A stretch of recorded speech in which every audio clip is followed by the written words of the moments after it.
Hey y'all. I'm one of your co-hosts, Kennedy. And that's Brother Nyron on the other side of the glass, y'all. Bringing it to you right here on this Hump Day Wednesday. Bad cheering in the house. Thank y'all for sticking with us as we begin today's episode of the Front Porch, emanating from the historic campus of Xavier University from our studios right here at the foot of the overpass on South Norman C. Francis Parkway. So you know we home. Yes, sir. www.wbok1230.com is the address. You want to stop on by, grab yourself a comfortable chair, a mug or a tumbler of your favorite frosty or steaming adult beverage.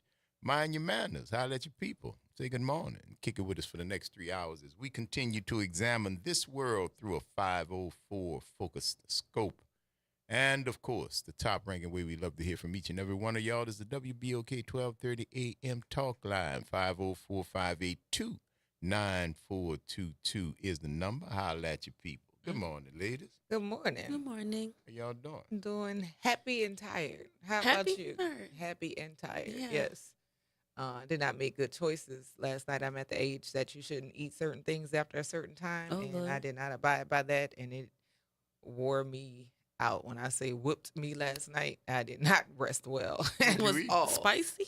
No, so remember I told you I was gonna get for Roast lunch. beef? Yes. So I don't eat all Oh. my food at one time. So I had left. So I had half left of a roast beef po' boy, and eating it after 8 o'clock was just not wise at all. And all of the acid reflux things I could have had, I had Mm. all of them.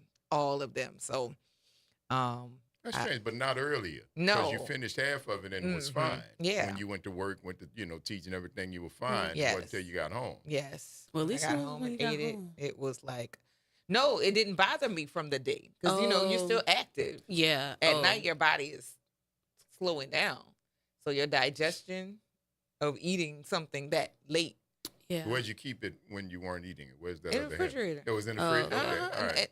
It wasn't spoiled. It wasn't stomach food poisoning esque. It was just and, Mhm. all of Yeah. the that was the worst. But The gift that keeps on oh giving. my God. And Yeah. thankfully I have acid reflux medicine just in Oh, good. general. But oh my God, it was not pleasant. However, today is April 9th. I want to give a happy anniversary to Beauty Supply. We are 25 years old today. Oh. And Miss Joyce, happy anniversary to her angel, and also to Michelle, which is one of another Ivy Beyond the Wall. But yeah, we have been in the sisterhood for 25 years today. Wow, It's all right. Congrats. It's all right. Congratulations. Yeah. Y'all celebrating? So everybody's not in the city right now. Right, Maya, but some of y'all. some of us are. It depends because you've met one of my line sisters, Lisa. Okay. And Maya, the three of us, they call us the Three Musketeers. Maya is not in the city anymore, so we'll probably have a Zoom or FaceTime conversation or something like that, just so that we can catch up with everybody. But we get together like Bring your maybe phone to the bar. once or twice per year, where Okay. we can get everybody together, because there is our line that's today, and then we had another line in November of the same year. So we try to all get together at one time. So yeah, and it's a 25. Well, it would have been 25 of us because it was 13 on my line and then 12 on the other. Mm-hmm. So, but no, we'll at least have conversations with each other. I don't know that we're gonna see each other today. It's an anniversary. Come on, kids. Yeah, Y'all get together. we're all parents and Yeah. professionals. And Very busy. You wasn't no schedules. parent 25 we years sure ago. were not. When I Yeah. tell There you, wasn't no all parent of then. the things that we could have done in undergrad, we did. From There you go. Going to Bayou Classic, staying out until the Tom Joyner morning show. Yes, ma'am. Oh. We that's would right. do, like, we had slumber parties, and we just did all kinds of stuff. That's We such traveled, girlhood. and we have kept up with each other like over the 25 years. But like right now, for the bulk of our group, we have kids that are in college and high school, and some, just a very few of us have kids that are like in elementary school and middle school. So like they got stuff. Yeah. Y'all got old. Yeah, Y'all got yeah, we old. did. Oh, We Lord. definitely did, Don't and get old, baby. it's trying, it's I'm been trying. fun. It's Don't get been. old. I mean, trying. body wise, we're older. Yeah. Mentally, that's Hey, debatable. We'll see That's if it was debatable. meant, then y'all would be like, let's get together. And Yeah. let's get the same thing you would have did 25 years Yeah. ago. The first person say, hey, yeah, well, let's come on, meet me here. The arrangements ain't the same. Oh, baby. That's right. It's That's hard to 'cause get y'all done got girls old. my age together. It ain't the same. It's You hard know, to get us together. I don't know. I don't know that we even had pets then. I'm trying to think. Maybe Lisa had a dog. But like trying to get arrangements for kids and all that other stuff. Nobody had that as a concern. But now we're just yeah, we are like Yeah. 25 years. 25 years. I've been out of Old. high school 30 years. And that's Old. I crazy. haven't lived 25 years yet. Yo, listen, Just old. take your time. Enjoy it. I'm trying. Enjoy it all. Enjoy it all. Josh says, "Good morning, Kimba. The older we get, we have to live by the rules of gremlins as far as food wise." Well, I didn't eat after midnight. I didn't do that, but I did eat too close to bedtime because that sucked. Oh, and another niece, Imari.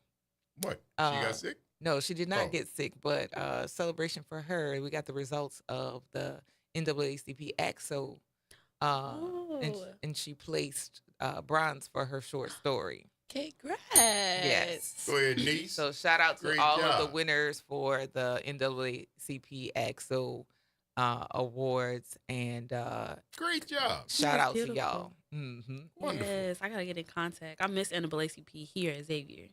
I gotta get in contact. Yeah, we Yes. have Julia Battle is one of the people who spearheads and works with many of the students who participate in different disciplines for that competition. So for sure, we have listeners. We can put you in contact. That's an easy task. Yes. A Thank very, you. very easy task. Yeah, you got to give us something hard to do. Gotta add on to the list. And we can make that happen for you, no problem. But congratulations, Amara. That is wonderful, Yeah. man. Yes, indeed. She wrote an essay, She wrote a short story. a short Nice. story. Uh-huh. Even much better. And they Even had much to better. read a section of it. Mhm. Mhm. And I didn't have to do anything this year. So Oh, that's Go you know, ahead, kid. one more year, Proud she'll of you. give it a shot. And No, Uncle G love words. yes, Mhm. yes. Love words. Love when you can put them together, whether it's on a pen, on a sheet of paper, or your laptop, or your wherever it is. Because it's the same thing when you look at a blank page or you look at a blank screen. It is both blank. Mhm. And it is your skill and talent and blessings that allow you to fill it up with a story that had never existed anywhere until you wrote it. Mhm. I love that. I think it's a beautiful thing. Yes. The Front Porch, y'all. WBOK 1230 AM. What New Orleans is talking about. All day long. Don't go nowhere, y'all. We're going to see you on the other side of the break. New Orleans, are you ready? A fresh voice in the city is here, bringing you the beats, the culture, and the stories that matter. From local music and food to real talk on what's happening in the streets. We've got you covered. Stay tapped in. Follow us on all platforms at WBOK 1230 for the latest updates and exclusive content. Your city, your culture, your news. Don't just hear about it, be about it. Follow WBOK 1230 now. Good morning and happy Wednesday. I'm Morgan Lentis with WDSU News, and here's a look at today's headlines. Later this morning, the New Orleans Police Department will address a bombshell city safety assessment released by security consultant Bill Bratton. A major recommendation is to close Bourbon Street to vehicle traffic from Canal to Dumaine to prevent a similar ramming attack like the one we saw on New Year's Day. Other suggestions center on Mardi Gras. One would make that Tier 1 designation permanent, unlocking federal security resources each carnival season. Another would create emergency response lanes on parade routes and get rid of trash bins along the parade route. The thought there is that they could have IEDs in them. The NOPD will address that report at 10 a.m. today. A new set of President Donald Trump's tariffs took effect overnight. China is now facing a cumulative 104% tariff to import goods to the U.S. Some analysts say that could drive up the price of everyday items. The president has promised that long-term the tariffs will be good for American consumers, while analysts worry about short-term negative impacts. And finally, 2 suspects accused of killing a Chalmette soldier in the Carrollton neighborhood on Sunday are waking up behind bars. A judge set bond for Julian Vickner and Harry Darby at more than $1 million each. They are accused of shooting and killing Colby Shuffler and injuring a second person. And that's a look at today's headlines. I'm Morgan Lentis with WDSU News. Have a great day. Jazz Fest 2025 is almost here. Don't miss Lil Wayne and the Roots, Lenny Kravitz, Burna Boy, Thames, Patti LaBelle, Trombone Shorty, Gladys Knight, Babyface, Tank and the Bangers, Branford Marsalis, Kamasi Washington, The Wailers, featuring Julian Marley, Lettucey Sings Nina, and hundreds more at the New Orleans Jazz and Heritage Festival. Presented by Shell, April 24th through May 4th. Tickets and info at nojazzfest.com. Miller Lite, official sponsor of Jazz Fest. Do you know what United Way can do for you and your community? Find out by listening to United Way and You every Thursday at noon on WBOK 1230. United Way continues to fight for the most vulnerable members of the community. Find out how this Thursday and every Thursday at noon. Sunday mornings are reserved for a good word on WBOK. This Sunday, be sure to catch Dr. Kevin Stevens Sr., the pastor of Christian Unity Church, for service and a powerful, full, inspiring word. Listen live every Sunday morning right here on WBOK. Making a difference in the community. WBOK 1230 AM.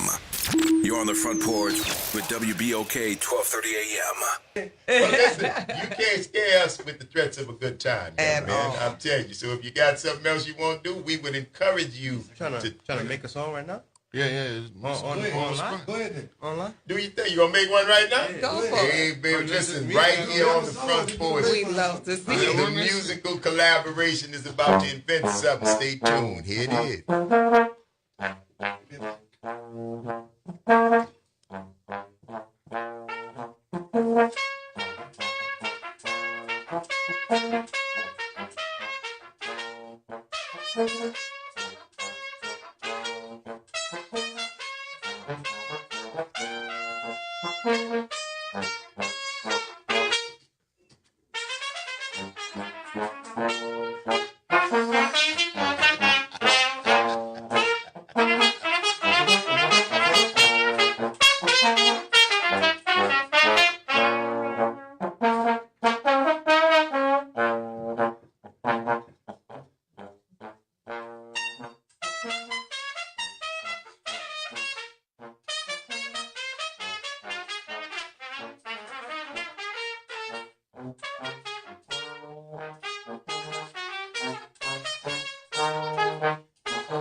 Now, Yeah, all right let now. me tell you one thing. How about that? You've On the never done spot. that before. Never. So once you flesh it out, listen, you had no idea. Because you said we're going to make up a song right now. Yeah. And let me tell you something.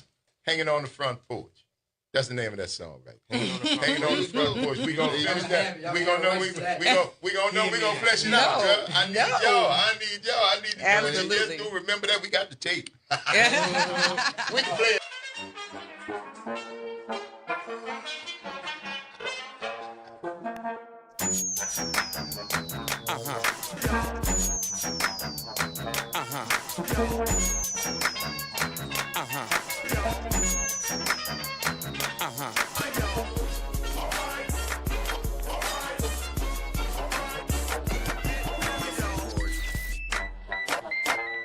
You're on the front porch. You're on the front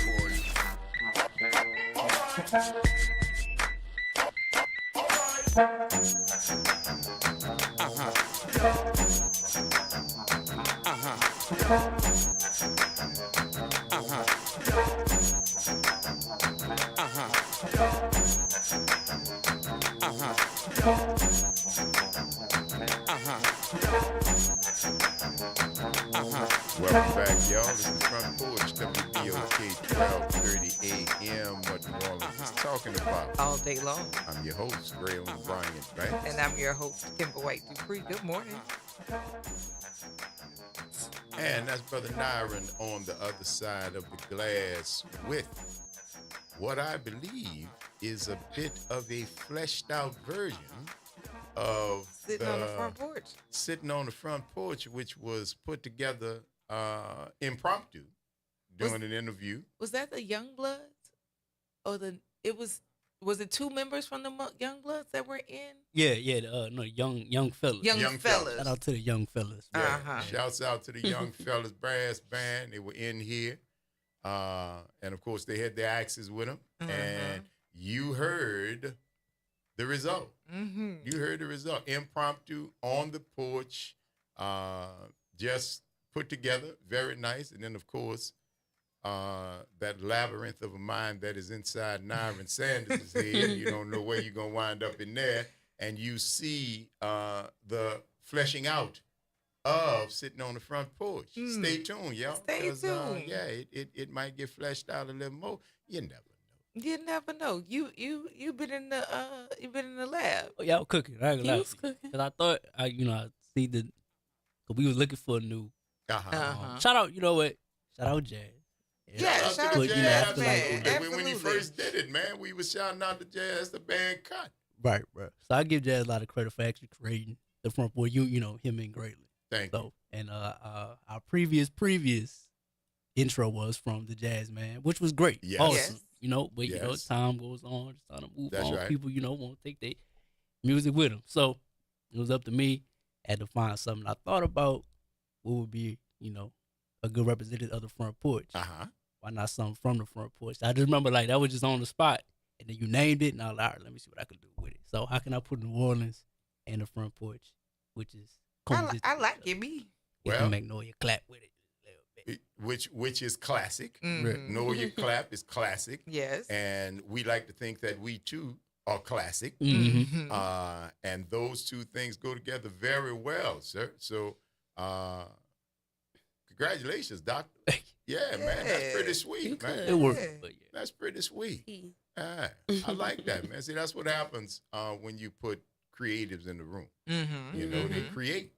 And you get out of their way. Well, if you got any sense, you will. Yeah. If you got any sense, you let people who have talent do what their talent does. And that's what happens. A lot of times people want to direct that. Well, it is a gift in a lot of ways, and you really can't direct a gift, especially if you are making critical changes. You know what you ought to do. You know what you know. You have no gift. Your gift has been right. Right. That part. Yeah, you don't have a gift. This ain't you. This and love you, mean appreciate your insight, and your Step aside. input, but yeah, get out the way. Step out the Get side. out the way, because we're trying to do some things here that ostensibly have never been done before. Correct. And I think that it is a great opportunity, especially when it shows off the talent of the Front Porch. You know what I'm saying? Absolutely. So Kennedy, you did something just now with your fingers. That's the clock the T. I thought it was a mini clap. What was it? What'd you do? I A thought mini it was clap? Yeah, it is. It's like a mini clap. Yeah. Okay. So That's yes, a mini clap? yes. It's typically Yeah. for people who have long nails. I think that's the It makes thing, like a and clap so it sound. makes the clapping sounds when they tap their fingers together because the nails are so long. The nails clap.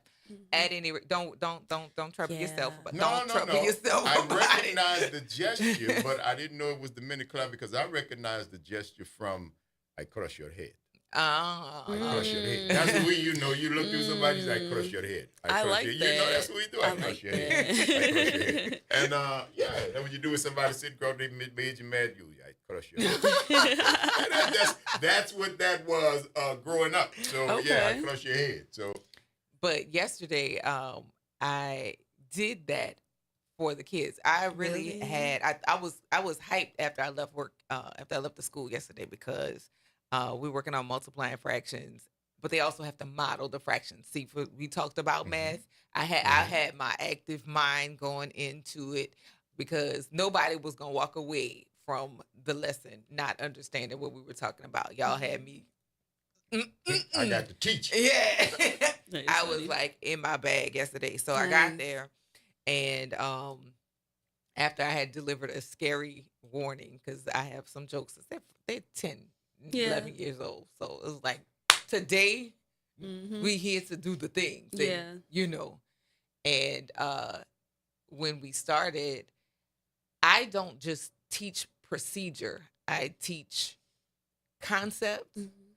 Then I'm going to show you pictures that connect to the concept, and then we can go to the abstract, because the abstract piece is what I learned, is what you learned, and you learned steps. I don't think you learned that. You don't think you were taught that way, just the procedure. No. And so we just like, oh, you multiply and you remember, not actually being able to engage with it. It's just you memorize it. If you memorize the wrong thing, it's wrong, and you stuck. So as we are talking, because you got to tell me what it is that you're doing, because I want you to be able to talk to yourself while you're taking the test, you know, because at that point I won't be able to guide you. So we're having the discussions, and one of the kids who she doesn't necessarily speak out, and middle school age kids are really trying to figure out who they are. They're too big to be little, they're too little to be big, and she's tall, and she has a presence, but she shrinks herself. So during class, I was asking, you know, okay, so tell me what we're doing here. Okay, we're multiplying fractions. What's the process of us doing this?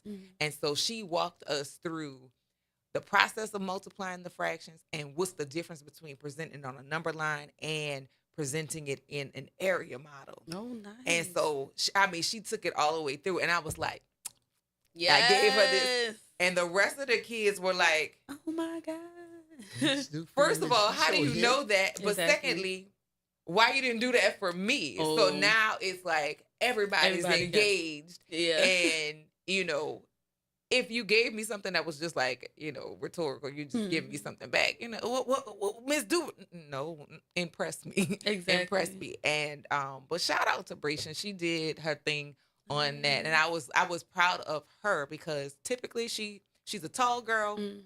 She's got some size to her, but she tries to shrink herself versus like stand up. Stand up. Straighten that sounds your like shoulders, me you when I know? was in The movie Tall Girl. We don't have the instructional hours to. It's all right. No math today.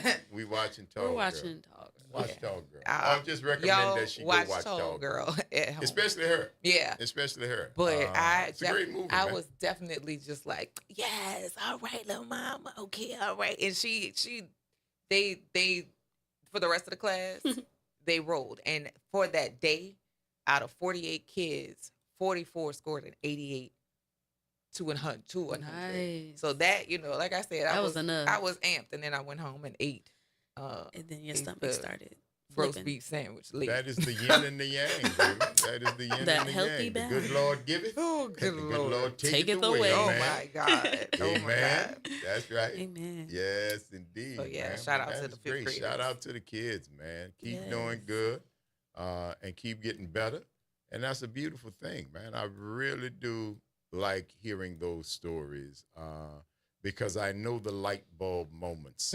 I know the light bulb moments. I've seen them. I experienced them. I think it is probably one of the most funnest things that you can do when you are talking to a young person and you're explaining something to them and they get it and they're happy that they get it, and then their eyes open, they smile at you. Yeah. See, those synapses will never close.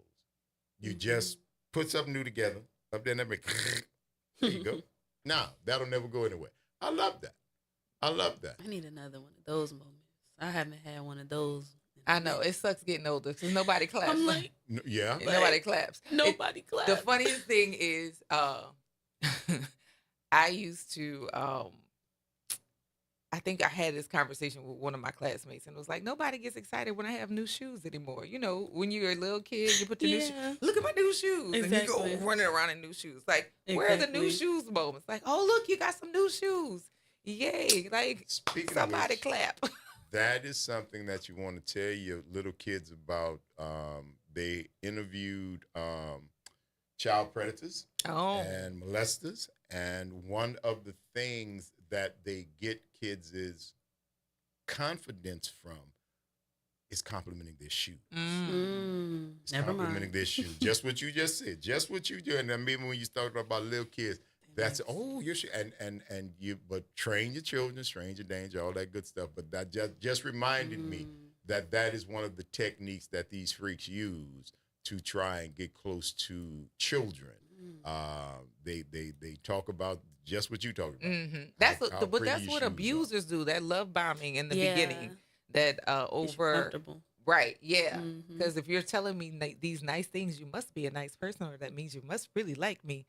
But shout out to you for bringing that full all the way around from the kids situation, and then to recognizing people giving way too much, That's way right. too early. Nah, I'm gonna look sideways. Why you like my shoes? Why you like my shoe? And Why you that's say what you that? tell I'm not saying anybody who comments or compliments your shoes is a predatory child molester, but this information was gleaned from interviews of those people, and I'm not against studying those folks to see how we can hopefully prevent it from happening. So that was a bit of information that I don't think you would have gotten anywhere else. Who's else going to tell you that these freaks out here compliment your child's shoes to get their confidence so they can abuse them? So just, be aware, understand, and, don't be frightened, but be aware. Always. Always. I don't think in this world right now you got much of a choice. No. Not at all. You do not have a whole lot of choice. Vigilance is necessary. It is kind of scary. Trust but verify. Trust but verify. And people are, I'm not going to say, because there's some wonderful people out here in this world, and there are some on the opposite end of that spectrum. Horrible people out here in the world. So you just got to pray, keep yourself prayed up, keep your children aware, tell them, talk to them. Number one, talk to them. Don't scare them, but make them aware, man. Yeah. Make them aware, because they got to walk this path. They got to walk this world. So, give them all the armor that you can if you want to. 504-582-9422. Clap your hands. Everybody, clap your hands. Come on. Put your hands together and clap. Can y'all say easy? Come on, say it. Squeeze it. Everybody, come on. Squeeze it.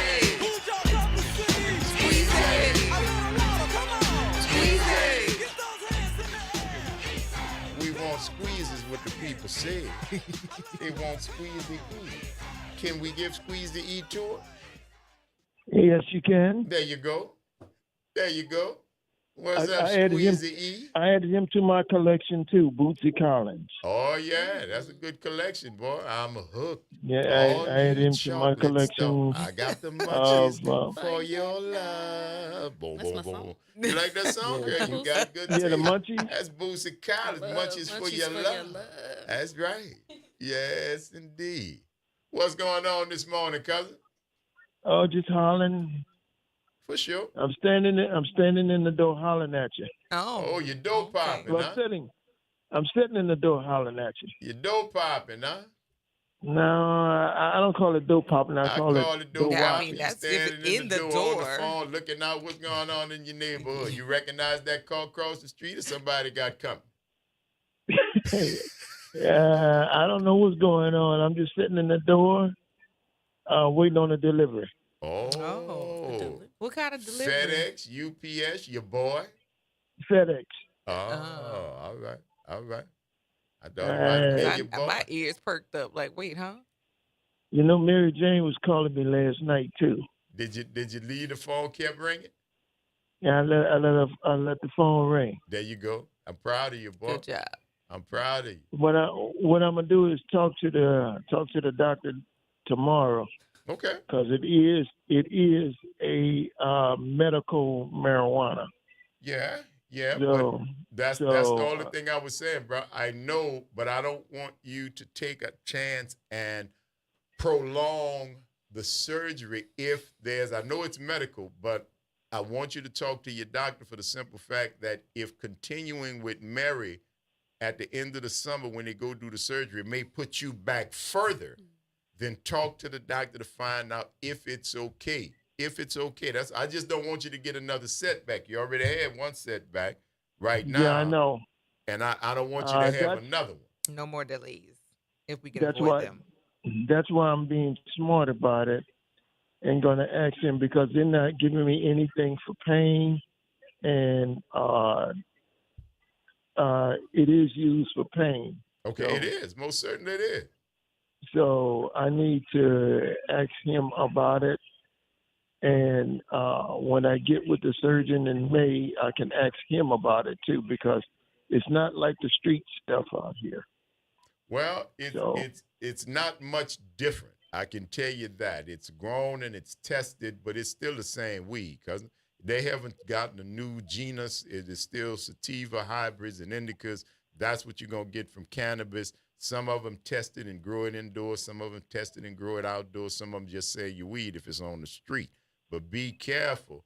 Yours, I don't care nothing about the bud. I want you to talk to the doctor to see if it'll push your recovery. And if you have any back. contraindications from it. I don't want you to go through that. You couldn't hear yourself the other day when you found out that you couldn't have the surgery. You couldn't hear you, but we could hear you. You understand? And it was not good. I ain't like the sound of your voice, so I don't want you to have to go through that again, is all I'm saying. So make sure you check with the people, Brian, find out that you're in good standing to go on and reintroduce yourself to Miss Mary, because if not, she been on vacation from you for a minute. So you could wait a little longer. If you got to go a little longer, you done already showed that you can. So don't sweat it, cousin. All right? No, I'm not gonna sweat it. But I'm gonna ask him anyway, because absolutely. they're not giving me anything, for pain or anything. Because the surgeon told me like this, he only give out pain medication during the surgery. So there you go. I mean, after I gotta ask these questions. You got to ask questions. You need to know, man. You need to know. And ain't nothing wrong with that, asking the question, because that's the only way you're going to find out, But definitely ask, bro, because, again, my main concern is a setback. And I don't want you to get another setback because of something that could, I think, easily be avoided. You feel what I'm saying? Believe me, I don't want another setback either, because I want to get this over with. I know you do. I mean, it's been too long. It's been too long since this has been going on, and the quicker the better. Oh, absolutely. What I'm saying? That's the only reason I'm saying that, bro, because you got a date, and I don't want you to do anything that could move that date back. So just check with the doc, man. He gonna tell you yeah and no. He already know about your bad habits.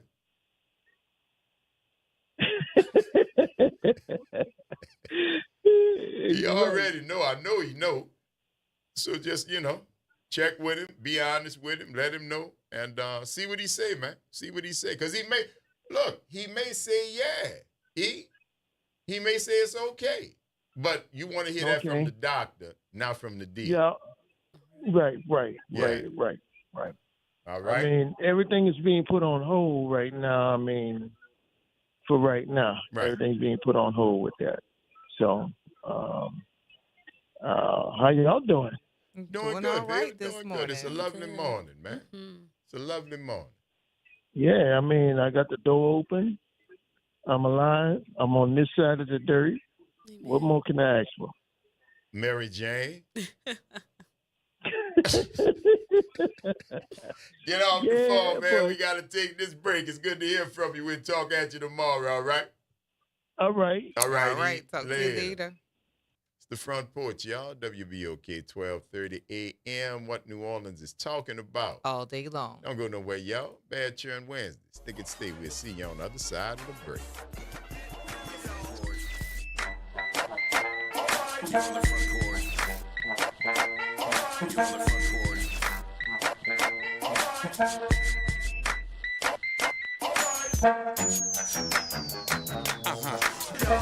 This is your news update for WBOK from WDSU.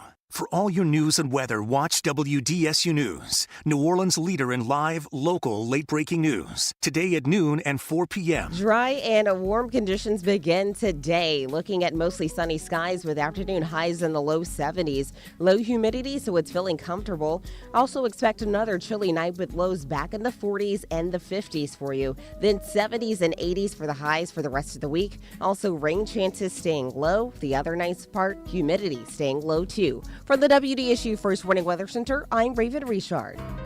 Hi, this is Cary Grant. Let's elevate every Tuesday through Thursday from 6 to 7 p.m. as we discuss the community, the country, and the world, from politics to current events and sports. We look forward to your input and continuing the quality programming on your community station, WBOK. Join us every Tuesday through Thursday, 6 to 7 p.m. on Elevated Conversations, the Arnie and Cary Show. Visit DePaul's new Algiers Health Center at 2801 General de Gaulle Drive to receive primary and preventive care for both adults and children. Services also include behavioral health, imaging, and on-site pharmacy, vision, Medicaid enrollment assistance, and more. For appointments, visit DePaulCommunityHealthCenters.org or call 504-207-3060. Welcome to Liberty Bank and Trust, where your financial journey transforms communities. Since 1972, our customized banking solutions power your dreams and fuel your community growth. Every dollar you invest with us circles back to empower more people, ensuring opportunities for generations. Join us at Liberty Bank. Together, we empower possibility. Visit libertybank.net to start banking with purpose. Liberty Bank, there's freedom here. You're on the Front Porch with WBOK 1230 AM. There's a fire starting in my heart. Reaching a fever pitch and it's bringing me out the dark. Finally, I can see you crystal clear. Go ahead and sell me out and I'll lay your ship bare. See, I'll leave with every piece of you. Don't underestimate the things that I will do. There's a fire starting in my heart, reaching a fever pitch and it's bringing me out the dark. The scars of your love remind me of us. They keep me thinking that we almost had it all. The scars of your love, they leave me breathless. I could have had it. Wasn't wrong with just talking about it. All day long. I'm your host, Braylon Bryant. Thanks. And I'm your host, Kimber White Dupree. Hey, y'all. I'm one of your co-hosts today, Kennedy Shanks. And that's Brother Nyron, of course, on the other side of the glass, bringing it to you right there, y'all. Nyron. During the break, Mm-hmm. the subject of trends came up because I can just speak for me, had no idea about the boots on the track. What is Boots it? on the ground. Boots on the ground. On the track, got Boots it. on. Y'all know me. Boots on I the don't follow the track. trend. But I was at an event where the song came on, people talking about the song. Oh, you totally did. Man, play whatever the boots song. And then they played the boots song, and I'm like, okay, this is a bus stop. You know what I'm saying? It's a line dance, yeah. a group dance, or something like that. And then the fans appeared. Mm-hmm. Sound like gas to me. Yeah. Oh, do you know what I'm talking about? Yeah, I got a fan. Yeah. Wait a minute. Wait, hold up. Got a couple fans. Got a couple of fans? Now, my point was, I wish I could have gotten ahead of this trend because I would have put some money in fans. Mm-hmm. Because this thing is not just local. No. Mm. This is across the country. It's international at this point. And It but see, is. who man that go more money for the Chinese? That's who made the fan. Where your fan come from? Indochina, China, or Vietnam? If you look at the fans, I don't think you got no American-made fans. Y'all might check the label on your fans. See if you I shopping don't in America. own that kind of fan. I have the African cloth. Oh, I seen people I use have those too. the mud cloth fan. I've seen those, but those never trended. No, that's and because it's you got and it's style. okay. Yeah, That's because you. But see, I have this 2 of those, and they're very, very pretty. So, that's why I'm talking about. I don't. How you mentioned, Kennedy, that it starts at college. Tell me why that insight. Why you think that? I think TikTok and college students together push forward these trends. So I feel like because we're in the South and like line dances are more, certain line dances that are done at like trail rides or like at certain functions down here is amplified on TikTok. So it became a trend of, boots on the ground. Like, let me see what you got. Like, these are line dances people do at trail rides. Let me see you do it. So then people from all over now know what boots on the ground is. And then that becomes the trend. And like, we push that forward because, I mean, Xavier, we've already had a trail ride event. We have line dances events where we learn these line dances and line dances that people create on TikTok. So it's like we push that culture forward of, now we got fans. All right, let me go get the fans. Now we're having 50 million events on campus about this. Now we're creating TikTok trends. And yeah, I think that's really where we push forward these trends. Like 3 now. 3. You got 3 fans. Yeah. And how many fans did you own a year ago? 0. Wow.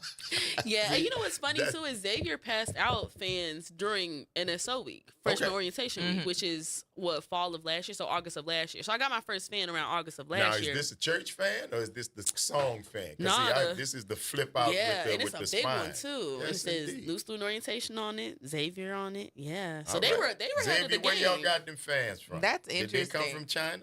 That's interesting because like curious. The trail rides is one thing, right? But and because I see so many people doing it, like I'm being from New Orleans, I have been to a trail ride, but not because of the culture behind trail rides that it is now. Now, right? It's different. Bonfires and stuff like that I am accustomed to doing, but that was going to visit somebody in the country during a certain holiday that was taking place, a Halloween bonfire or being that this is around Christmas time, so we have Papa Noel that's a bonfire for that. But this trail ride thing, like that don't sound fun to me. Well, see, I haven't been on a trail ride since Boy Scouts, honestly, because of that reason. And we went to Camp Salmon, we went to another couple of camps, and of course, you're doing outdoor stuff because we Boy Scouts and we had camp. So yeah, trail rides, whatever.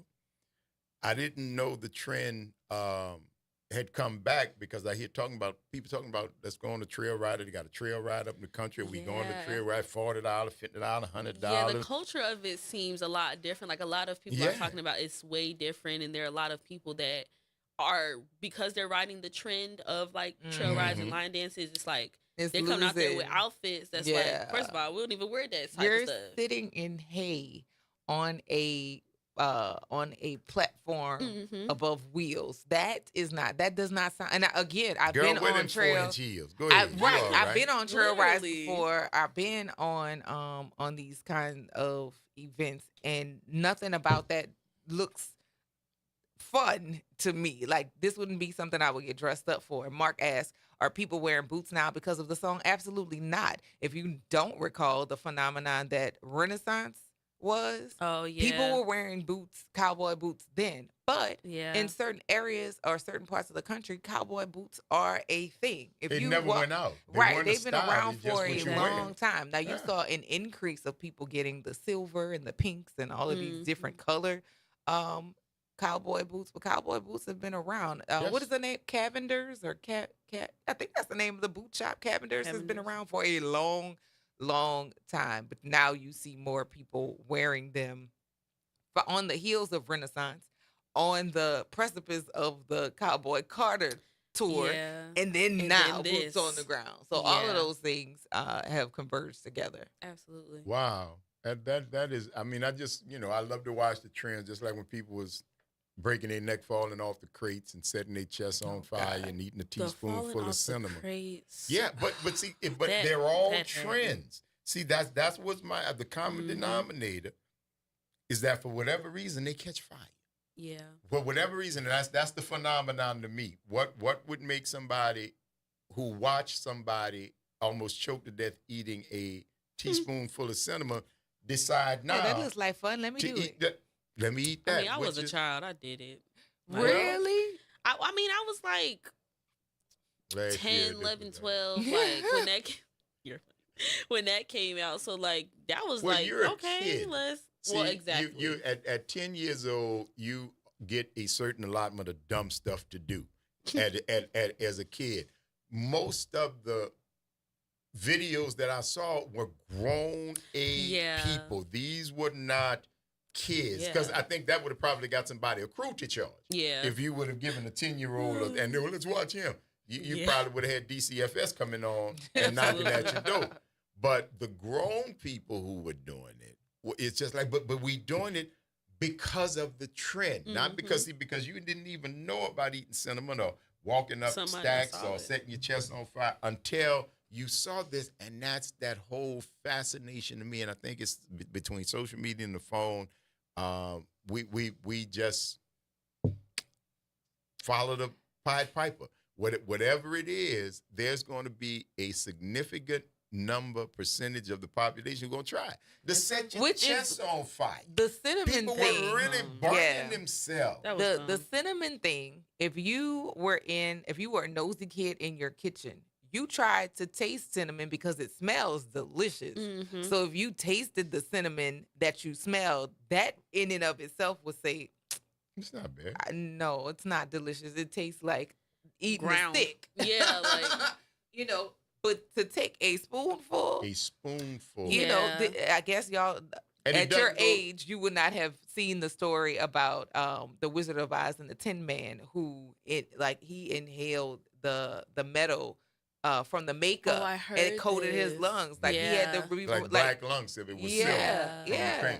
So that kind of stuff from putting just a little bit of cinnamon, because this smells delicious. Let me taste it. Oh, this is it's good as sweet potato. It is, but mixed it ain't in good on something. the teaspoon. But to take a teaspoon of not it, good by itself. You breathing and trying to swallow at the same time. And it's not gonna work. Because one of them things got to give. It's the Front Porch, y'all. WBOK 1230 AM. What New Orleans is talking about all day long. Don't go nowhere, y'all. Bad Churn Wednesday. Stick and stay on Hump Day. We'll see you on the other side of the break. You're on the Front Porch. You're on the Front Porch.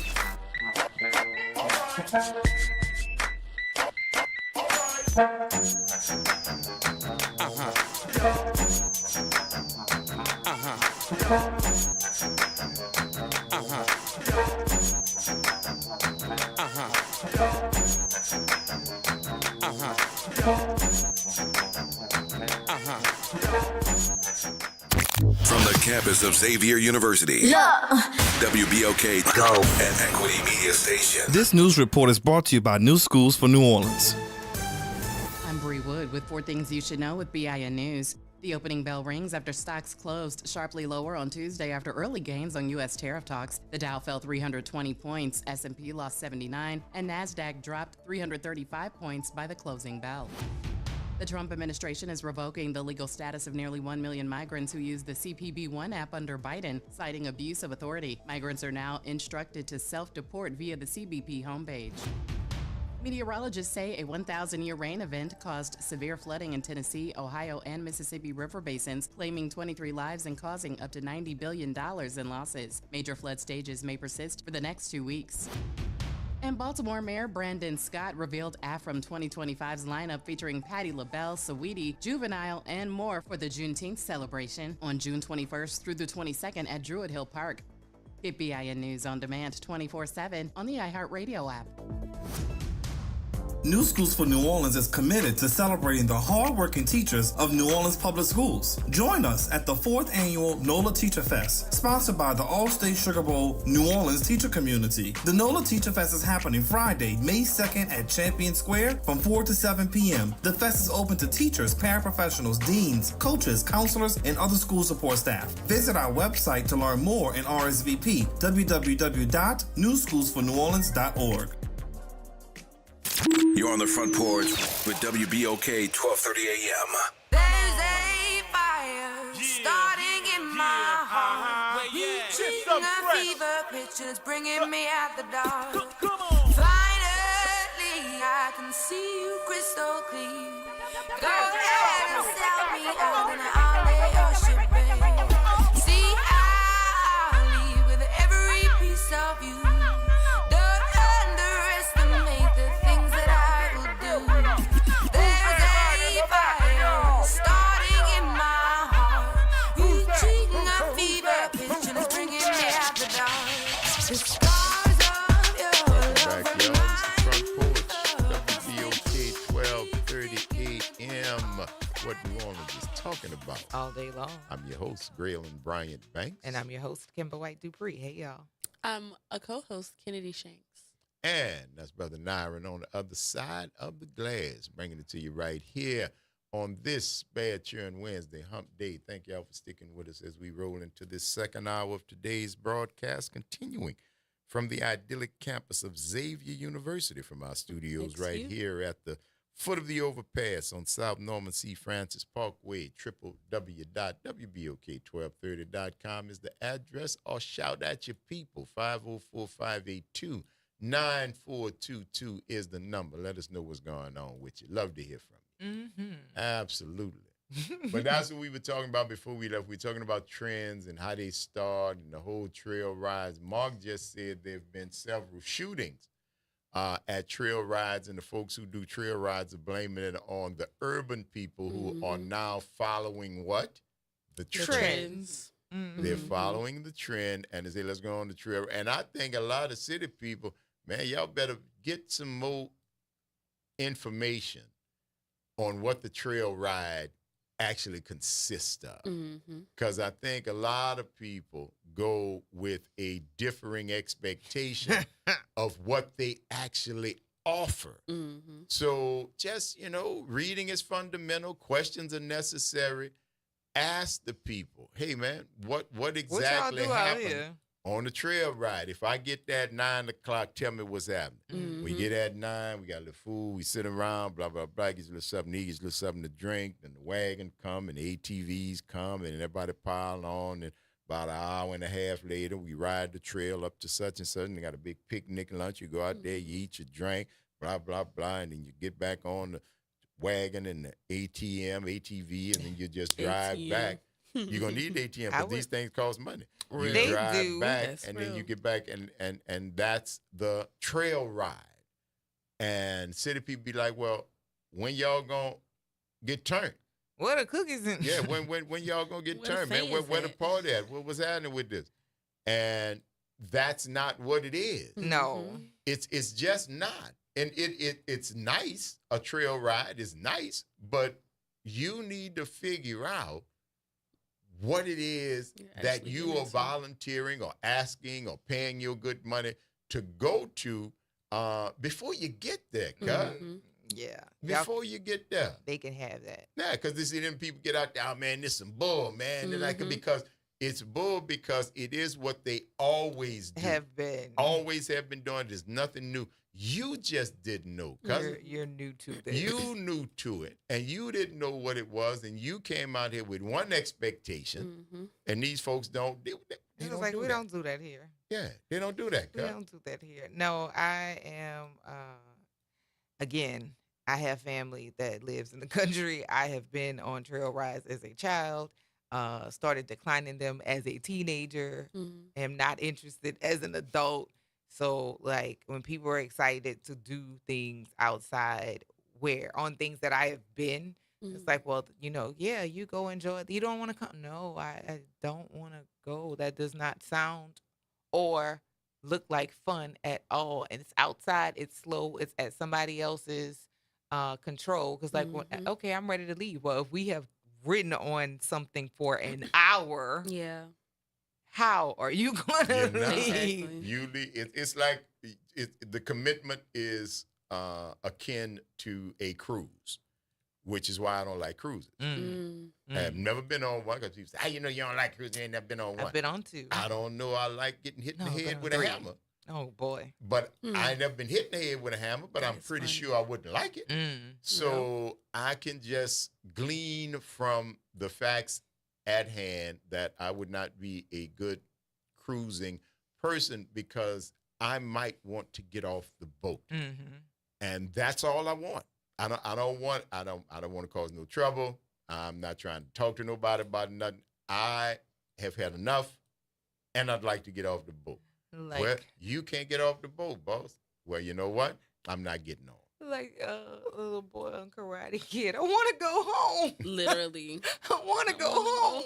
Yeah, after a while, again, when I'm ready to go, I'm ready to go. I'm ready to go. But and if I you've know ridden me. on something for an hour, even if somebody brings me to my vehicle, it's an hour It's ride an hour away. It's an hour away. Nah, I ain't gonna be able to do it. Yeah, no, wherever you are in the course of the trail ride, you got to get back to, for lack of a better word, civilization. Mm-hmm. You got to get back to base camp or wherever your car is, wherever your stuff is.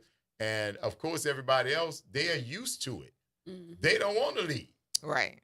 So and some people may like the environment that they're in, but as for me, they like the outdoors, man. They some people love the outdoors. Not they an love hour. the fishing, camping. Her back. Ooh. Out back? No, I'm saying an hour there, then an hour hour there, back. an hour back. That's already too much for me. So already you have 2 hours, of travel earmarked for travel. Oh, absolutely. How long we gotta stay out here? Because whatever the elements are, the elements are. No. Yeah, no. I can't commit. And that's the only reason I tell people, man, ask. If you don't know what's going on, ask. Find out. Because, I mean, if they might, bro, and then you ask that simple question. Well, what y'all do then? Nut, laugh, talk up. I could do that. Mark said they think after the trail ride is going to be love in the stable. I mean, why would they think that? Why would they think? Because that's smelly. Y'all been outside. Ugh. There's dirt. There's hay. LOL. There, yeah, yuck. In the stable, Mark? Call me, cuz. We going to talk. Yuck. In the stable. I mean, if you live in the country and you got a stable and it's open and convenient, yeah, why not? But I don't think I'm going to leave the city to go and try to find out if there is, in fact, love in the stable. So, no. If you've never done it, go do it. If you've never done it, I do want to. No. That is funny. No, that's what. No, that's I just do like wanna go. recommend. That's just like recommending don't people do it, have sex Jack. on a beach. Don't do that either. And Yeah, like leave the elements out of it. Don't do that either. That's that. And let me tell you something. For your own personal health, keep out of pools and jacuzzis if y'all doing it too, because chlorine Don't does kill. not help. Yeah. Chlorine does not help in those areas Yeah. that are going to reject chlorine strongly. Like, So yeah, no, man. Lord have mercy. For your own personal edification, stables, barns, pools, jacuzzis, and I don't even get in public jacuzzi. I don't, like at a hotel. Yeah. And I worked in I worked in a hotel makes for 30 sense. years. I don't get in no jacuzzi. That baby. makes a lot Now, of sense. if it's a jacuzzi, I've been in rooms that have a jacuzzi in the room. In there. That one I'll do, because that one it's clean when you come in. When you fill it up, that's the fresh water. You know that's the first time you've been up there. If I done been in the pool, I don't. Some of y'all is just nasty and Agreed. trifling and disgusting. Yes, they are. And it's really, I'm telling you, I've been in there. I have seen a full half-inch of scum floating on top of the whirlpool. And I have seen buku people in there. yeah. Buku people in there. Yuck. And I'm just like, that is a petri dish gumbo.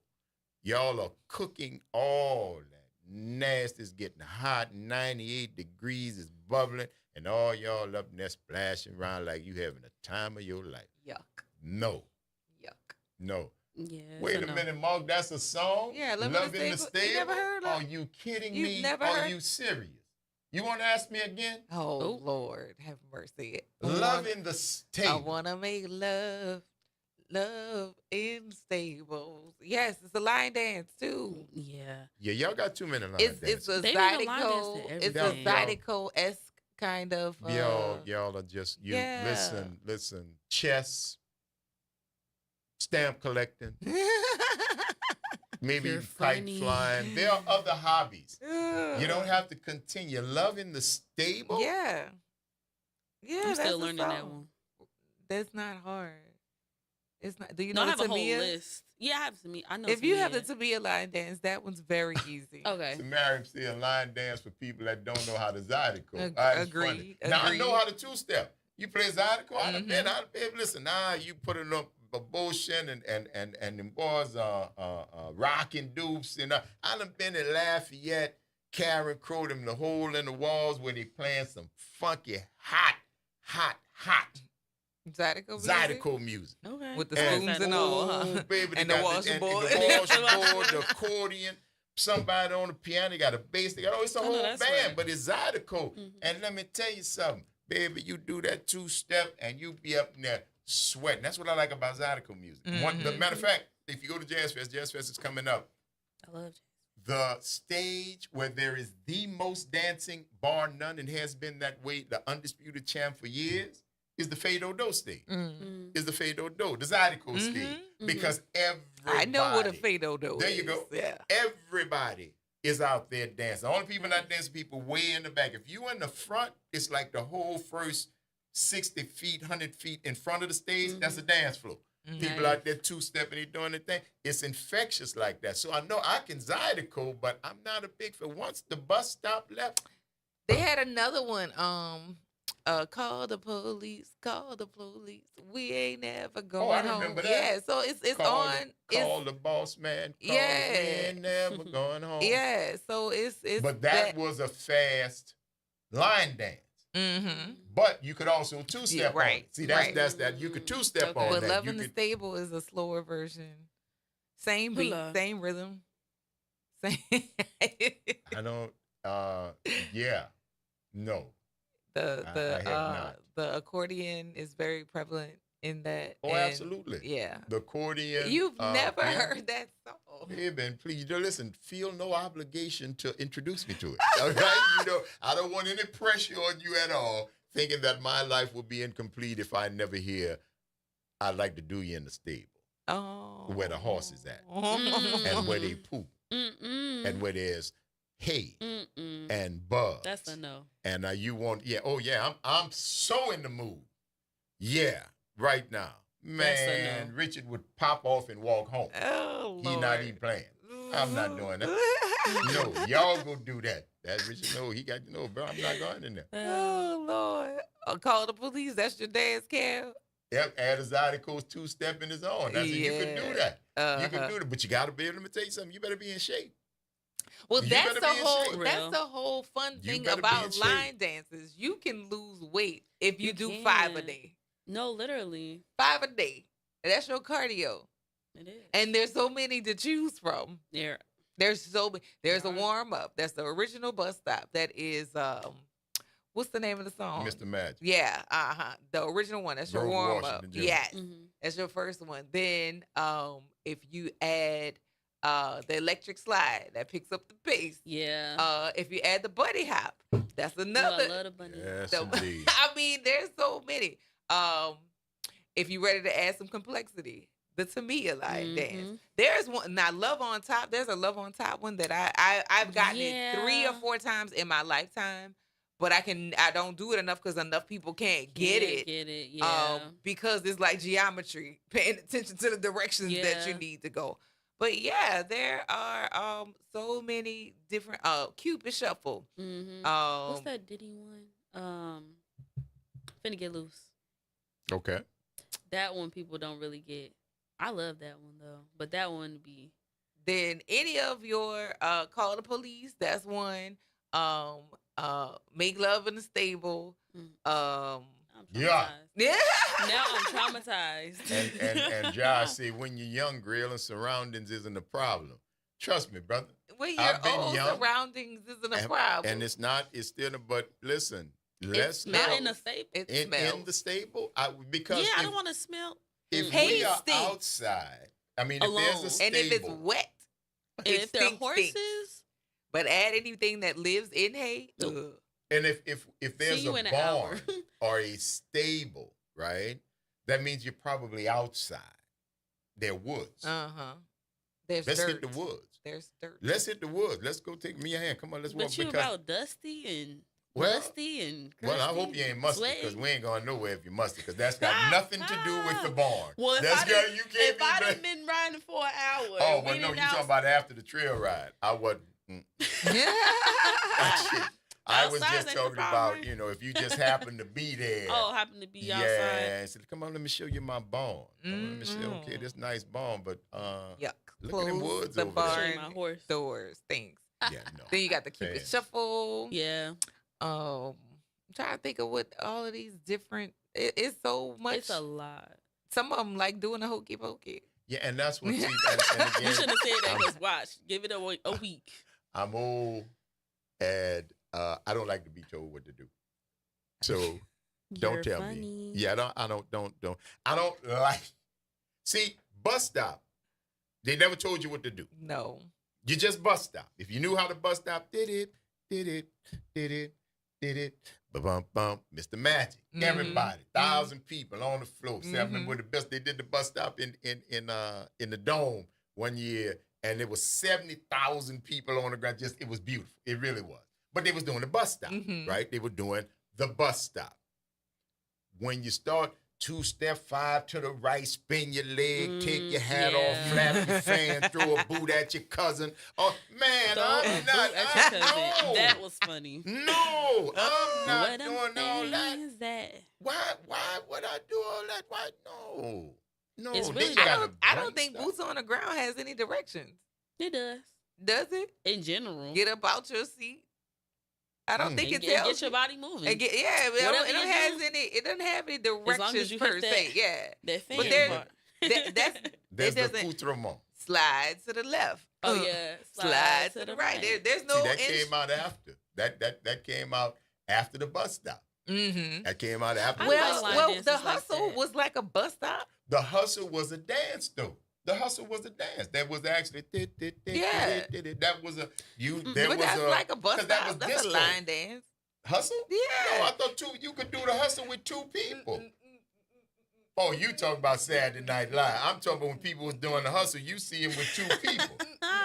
2 people. Yeah, two people to do you would dance. Y'all do Really? the hustle, a man and a woman. She danced backwards, you danced forward.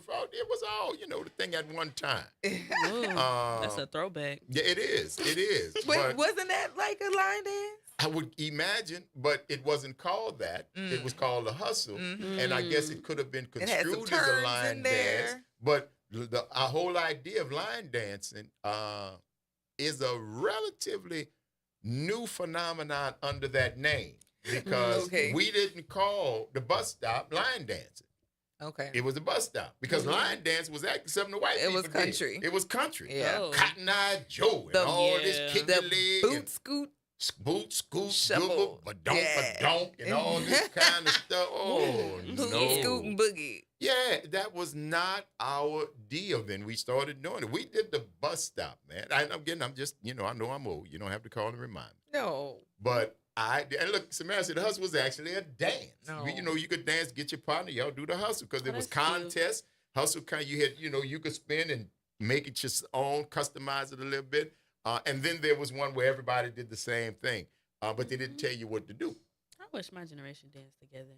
Yeah, I love really dancing, feel sorry and I for feel y'all. like that's such a cute moment to get to dance with somebody. Like, is. oh, you want to dance with me? Yes. Like, It's come on. cute moments. Yeah, Yes. moments. It's all right. But now people are weird and don't know boundaries. So. No. 'cause Well, we they didn't danced. know him then. No, but see, You didn't I know him believe then because manners. you would definitely have to move hands. Oh yeah, but I be rolling. You I know, ain't gonna lie. That you ain't know, yeah, but that's or why you I might can't have to- ask you to dance. Oh, you may have to, create some space between, I don't want you that. know. Come Hold here, on, hold I on. want you But to dance. yeah, Come on. no. They didn't have on. boundaries. Come Come on now. That's why y'all are having the difficult time Baby. because there were none before. Yeah. Because the hold you too tight thing is I can't hold tight. breathe. That's all right. Unloose me. All right. And if let you me holding go. that tight, something wrong with you anyway. Something I baby. can't wrong. breathe. Something wrong with you. Unloose me. You gotta Listen. have just enough grip to make her feel safe, but not enough to cut off her breathing. Yeah, We'll I talk mean- more about that on the other side of the break. It's the Front Porch, y'all. WBOK 1230 AM. What New Orleans is talking about. All day long. Stick and stay, y'all. We're gonna see you on the other side of the break. You're on the front porch. You're on the front porch.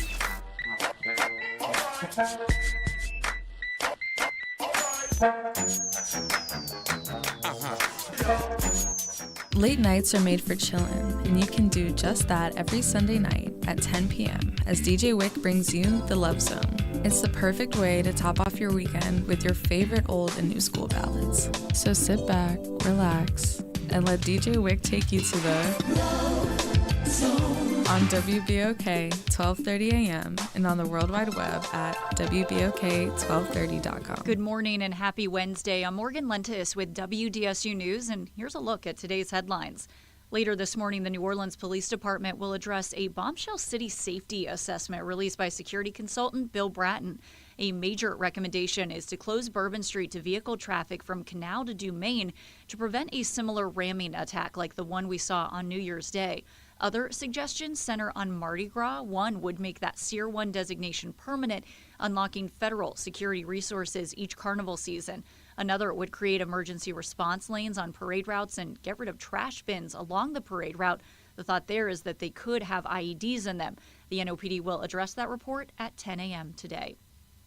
A new set of President Donald Trump's tariffs took effect overnight. China is now facing a cumulative 104% tariff to import goods to the U.S. Some analysts say that could drive up the price of everyday items. The president has promised that long-term the tariffs will be good for American consumers, while analysts worry about short-term negative impacts. And finally, 2 suspects accused of killing a Chalmette soldier in the Carrollton neighborhood on Sunday are waking up behind bars. A judge set bond for Julian Vickner and Harry Darby at more than $1 million each. They are accused of shooting and killing Colby Shuffler and injuring a second person. And that's a look at today's headlines. I'm Morgan Lentis with WDSU News. Have a great day. The New Orleans Jazz and Heritage Foundation is the nonprofit organization that owns the New Orleans Jazz and Heritage Festival, presented by Shell. With the funds generated from Jazz Fest, the foundation invests in Louisiana communities through economic development, cultural enrichment, and free educational programs. To learn more about the New Orleans Jazz and Heritage Foundation, please visit us at www.jazzandheritage.org. This is a test of the emergency alert system. This is only a test.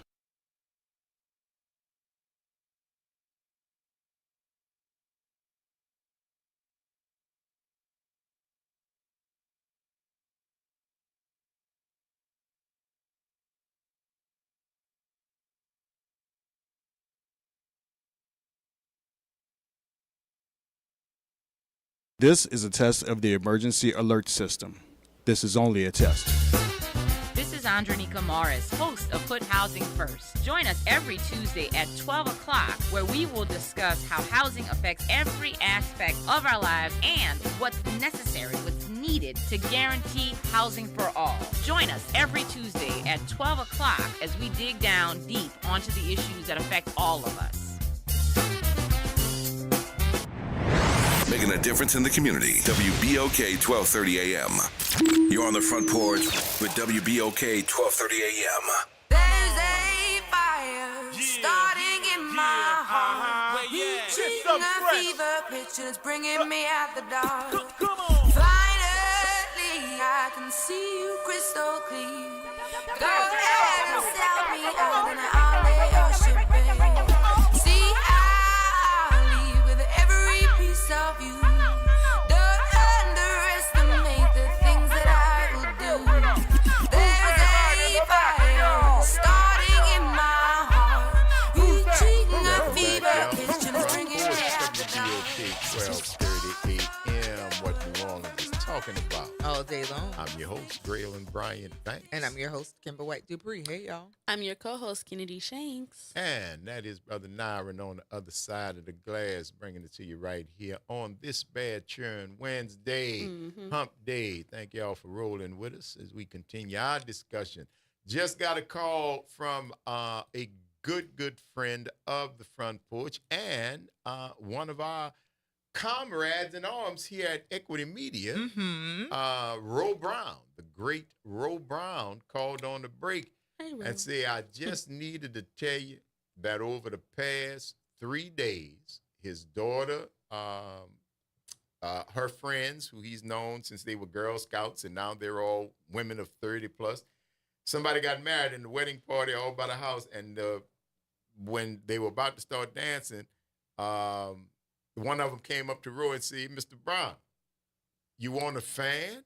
Where your fan at? And Ro said, no, baby, it's cold in here. I don't see Ro like me old. I respect that. Right on, Ro. Oh, God. He said, no, babe, I don't need no fan. What? No, thank you, though. He and said it's cold in here. It's cold in here. What I need to fan myself for? And then the dance started, and he saw the phenomenon of the coordinated fan thing. And the next day, he's in the car, driving in the car, hears boots on the ground again for the second time. And thirdly, went to a sporting event, and in between rounds, guess what they played? Boots on the Yes. ground. Yes. So Ro had to call and say, bro, what is really going on? And Ro, if I knew, cousin, I promise I'd tell you. I don't know. I'm still trying to figure out the trends, man. I'm still trying to see exactly what direction they take, where they go, how they get here. And, but no, I'm not getting a fan. I will probably not be doing any of those dances, but I will also recommit to my dislike of men doing the wobble. Yes. LOL. Because they're in your way. You're in my way. I don't care if you do the wobble. Wobble in the middle. If you are a man and there is a group of women doing the wobble, please go in the middle. Just go in the middle. Just go in the middle because we don't need to see that. I don't. And you're blocking them women. And I don't like that. That's that. Listen, the wobble is a dance for girls. Wobble. And I know people will argue with me for that. You could do that. No. No, thank you. Bro. No, don't, thank you. Don't wobble, cousin. That ain't for you. Everything ain't for everybody, man. Everything is not for everybody. And wobbling is for, in my very humble opinion, the territory of the fairer sex. Now, write me cards and letters. Tell me why I'm wrong, and we can discuss it. But other than that, go to the middle of the floor when they're doing the wobble. Sir, Not sir. Please go to the middle of the floor. And you can still wobble. You can wobble your butt off in the middle. In the middle. Not on the outskirts. Not on the outskirts, man, where you blocking the wonderful view of all of these ladies who are doing their best to wobble. So don't do that. Especially during sundress season. Ooh. You made it worse. Wow, baby. One of y'all would get cut. No. One of y'all, cause they ain't got one of them girls out there with that sundress on, that sundress, and they just one head like say bang bang. No, and you in my way? no. Yes, sir. Get out my way. Yes, sir. It's gonna be ugly. You got to move, cuz. That is hilarious. Now, Coleman say, have you heard Ricky Smiley's church version of Boots on the Ground? I have not. I haven't either. I have not. Mark said, do you remember the bunny hop? Of course. I was in college when the bunny hop came out. I mean, talk about a good time. I was so glad I wasn't. Talk about a good time. I never That's did when the I really started sweating. it. Huh? I really started sweating with bunny hop. I remember it, but I never felt compelled to do it because it was the bunny hop. Yeah, we had a time in college. Line dances and strolling. And yeah, listen. Good times. Listen, I'm just, I'm not trying to yuck nobody. Yipe. Do your thing. If that's what you like. And I just think, in my very humble opinion, men wobblers. Shouldn't wobble. Well, yeah, I'm not gonna say you shouldn't wobble. I don't want Don't to get wobble that. on the outskirts. Wobble. Don't wobble And on the listen, outskirts. I know I'm the only one that's got a pair that's big enough to say it, but I know I'm not the only one who feels that way. You understand? So I'm speaking for the brothers that also, because they're next to me. Mm-hmm. I know when we round the wobble, when the wobble come on, it be brothers round the side. It be brothers that be, me and them brothers are on the same accord, right? Why this dude, that man? And we talk. Yeah. So, gentlemen, if you must wobble, if your Pavlovian effect to that wobble song runs you to the dance floor, that is understandable. If you hear, move to the middle. Yeah. To the middle. And all the girls can see you. See all the girls in the middle. We're not looking. We don't care. None of what y'all do other than wobble is my concern. I want the dudes. I watch him. I'm trying to give him incentive. Oh, and y'all boy. just blowing my things. Man, all the girls going to see you if you're in the middle.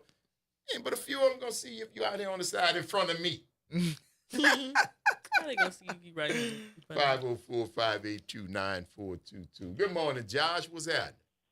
What's happening? It's all good, cuz. How you? What's up, Kimber and Kennedy and Graham? How y'all doing? Doing all right. Doing all right. What's poppin'? Hey, Graham, I was invited to a wedding last weekend, and the groom, they played the wobble, and the groom tried to go to the floor. I snatched him, set him down. Good. Say, look, you don't have a father in your life or a grown brother or something. I'm not going to let you do this in your first day of marriage. No, sir. As a woman's tone.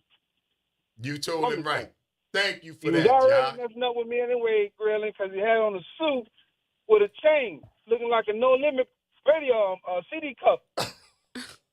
I was already mad with him with that one. Then he try to go up there and wobble. I said, man, I got to start from the ground with this cat. You are doing this boy right. You doing the Lord's work. Lord. I know I am, You sir. doing the I Lord's know work, I am. sir. Absolutely. And see, all this line dancing stuff is the reason why people don't club. I wouldn't be clubbing if I got to do line dances.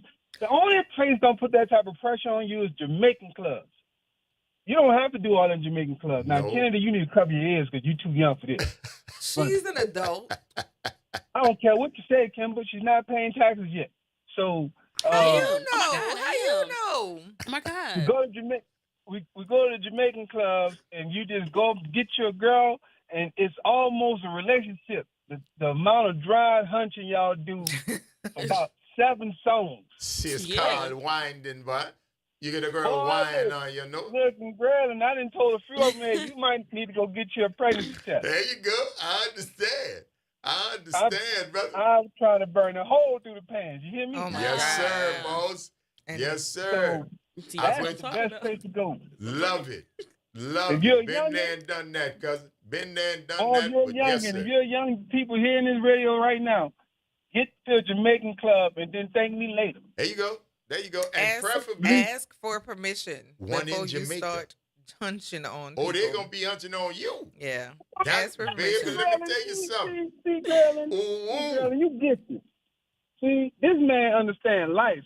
Kimber, you've been sitting next to him long enough to know better. Oh, Lord. You've been sitting long enough to know better. You know Grell ain't going to sing in the world where he know that permission isn't granted already. Already. He's not gonna do this to you. It and is men, we don't clear. mind women. We don't listen. You're a woman. You don't have to have this permission from me. I'm never telling the police. See, what you said, John, use me, huh? If that's how You can't break the willing. But you just make sure they willing. I'm gonna look at those roofers there. Hey, you want me to take those? Yeah, there you go. Listen, and we know what I used to say, right? Josh, when the roofing thing came out, I said, you ain't got the roofing, it just ass. You don't got a roof for me. I'm open to most things. My God. I'm on, yeah, you listen, you cannot frighten me. You can't scare me. Tell me what you like, and I will probably acquiesce up to a certain. Probably acquiesce. I will probably, but I mean, I do have my limits. I do. I do. But once again, listen, young man, you get out there, know your price. Oh, yeah. Your limit. You're too right now. Wake up. Something ain't right with your body when you wake up in the morning. You just give them a green light to do anything to you. Don't want that. Real. No, sir. Thank you for that, Josh. We had to let them know, bro. And like I said, you are out here doing the Lord's work, and we appreciate you, bro. Keep it up, all right? Don't let the haters stop you, all right? One young man at a time, Grelly. One young man at a time. That's all we got, brother. You're doing the Lord's work. Vaya con Dios, my friend. All right, have a good day. Later. Yes, indeed. Yes, indeed. I love it. See, because Josh has heard me talk about men and wobbling before. Mm-hmm. And so I'm starting to, I'm trying to spread this thing so that when, cats go out, you will be able to help other young men and explain to them, if you don't have to do anything but stand on the side with them and say, look. That's what they do anyway. But no, some of them be out in the middle of the floor or right in front of me wobbling. Mm-hmm. That's not good. That's not good. No. You're going to get in trouble, boy. 504-582-9422. Good morning, Pop Jones. How you doing? Oh, good morning, Kim. Good morning. Grayling and that's Kennedy. I'm not the sharpest knife for the door. I always need help. We all But need help, Doc. I was at Essence Memorial Center last year, and they had a couple of men that was outdoing the women. Mister, Huh? I have seen it. Now there are Yeah, some dudes yeah. that can really, really dance, and Yeah, I mean they dance was well. doing that with dance. What you talking about? The wobble, yes, sir. That's Yeah, what they was doing the wobble. They was Yeah. out doing the women. Yes, sir. They be very happy wobbling. Yeah, they were cutting up too. Yes, indeed. You know what I say? You know what I say, Grayler? What you said, Pop? Help me, Jesus. Yes, indeed. That's all all right, you now can I'll say, talk mister. to you. That's all you can say. Yes, indeed. Yeah. Either They that or were ask getting them to go down. home. They were getting down to the natural nitty gritty, Grayler. I said, "Wow, look at this." Yeah. Well, I hope they was having a good time, Pop. I hope they was having a I'm good sure time. they were. They looked like they was having a good Yes, time. indeed. That's all right, man. All right. Thank you for that, Pop. Yeah, I'm glad your voice. No, I don't know what to say. Who that? I'm glad, your man. Seem like he's getting himself together. Who we talking about, Pop? What is that word with, huh? Oh, Elwin. Yeah, he Elwin. I'm Elwin. sorry. No worries, Pop. I'm glad you asked about him. He kind of confused me a little bit though. Well, that's because he's confused a little bit. That's just how that is. Yeah. But good brother. Good. Yeah, I know. I believe. I listen to him. I pray for him like I pray for myself. Amen. That's my And grandmother that all said. will go well with him. That's right. And he gonna get there. He doing the right thing. Oh, I know yeah, he he gonna gonna talk to his reach it, doctor yeah. today. And he loves being here, loves talking to y'all, and we certainly appreciate everybody. Yeah, for sure. Yeah, everybody who takes a few minutes out to say a prayer and to lift him up, it helps. All the time. I do it all the time. Yes, sir. Yes, sir. Well, we appreciate you, Pop. Thank you very much. Yes, sir. Well, you enjoy the rest of your day, and we'll talk soon, all right? All right. All Okay. right, Pop. Take care. Yes, indeed. I'm telling you. I love it. And look, Mark says it sounds like Pop has a cheerleading in the background. I could hear somebody I heard laughing somebody too. Did you hear back there, somebody? I yeah. thought it was the dope. I'm glad I wasn't the only one. That was The funny. voices are actually real. The voices are real. The voices are real. So I feel much, much, much better. Yes. Lord, have Yes, indeed, man. But yeah, man, that's just a public service announcement. That's all that was. Don't be in the way. That's right. Don't be in the way. That's all. It's a very simple request, and I think it's easy to comply with. So thank you very much in advance, gentlemen. Thank you very much. I know we were going to try to wait for sure. You want to wait for the last hour? Because I know the doc's coming in. So I wanted to try to get, they're not? No, we don't have the docs today. They're busy traveling. Because, Greg did tell me he was going out of town. But I found out yesterday. So we're going to jump right in. Yeah, we'll talk about it. Yesterday, a Xavier student, young lady, to my understanding, took her own life. Yes. Was it here? Was it on the campus? In her dorm, yeah. In her dorm. Yeah. On the campus. And we wanted to take, like we always do on the show, we are huge proponents of mental health. We talk about it. We don't shy away from it. We try to make it open and accessible and understandable, where it is no longer a stigma, or there's no longer this whole idea that there's something wrong with you. There could be something wrong with you, but there's nothing wrong with you. You can go get help, and you can find out and get yourself straight, but you gotta ask. Yes. You have got to reach out. You have got to, and there's no shame in that. There's no shame in that, because whatever the issue was, right? Whatever the issue was, I guarantee your loved ones would rather have you here. I guarantee they would rather have you here and let us deal with this issue than for you to be gone and, okay, we don't have to deal with the issue, but that's not a good way not to have to deal with it. Exactly. What is it like, Kennedy, when you guys got the word on camera? How did you find out? I found out from the app we talked about previous, Fizz. Fizz, yes. That anonymous app. So it was crazy because actually the night before I was having like a really long, real conversation with my friend about mental health. And I was telling him about how like I'm noticing within myself, like when I have my moments of like, okay, I'm not really doing too well, like my sleeping is thrown off, like academics, like everything's kind of thrown off. And we had a long conversation about that, like we prayed, and then I go to sleep and wake up, I go to Fizz, like my phone's blowing up, and someone, I think the first post I saw was like, why is the coroner's here? And then the next post is like, oh my gosh, praying for her roommate. And then I'm like, I'm reading these posts like, what's happening? So then somebody literally said, no way she took her life. And so I text my friend group and I'm like, I'm hearing people, like I'm hearing somebody took their life on campus. And my roommate had actually just left the room. And she's like, yeah, I see like the police, like they're blocking off the streets. They're blocking off part of campus. The coroners is here. People are standing outside.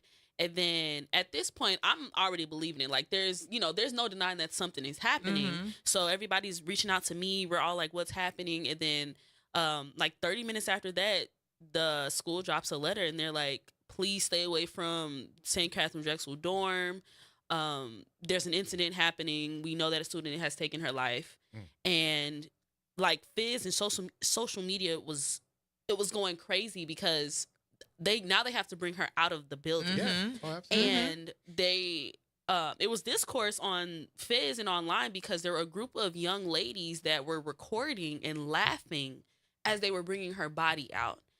And that was so disheartening for me because at the same time, the school, of course, they had the counselors and they had what am I trying to say? Like pastors and ministers and stuff at the chapel. So they had support. Like a small resources. At the chapel. I didn't go because I had already been crying. I had already been very emotional, and a part of me didn't want to walk past the dorm because I live on this side of campus. So I would have to walk past that dorm into the commotion to get to the chapel. So I said, I'm going to just stay where I'm at. I'm going to pray where I'm at, talk to the people I need to hear. But just knowing that there were some Xavierites that didn't take this serious and like who laughs at death? At death. People who are afraid. It's not. They're people.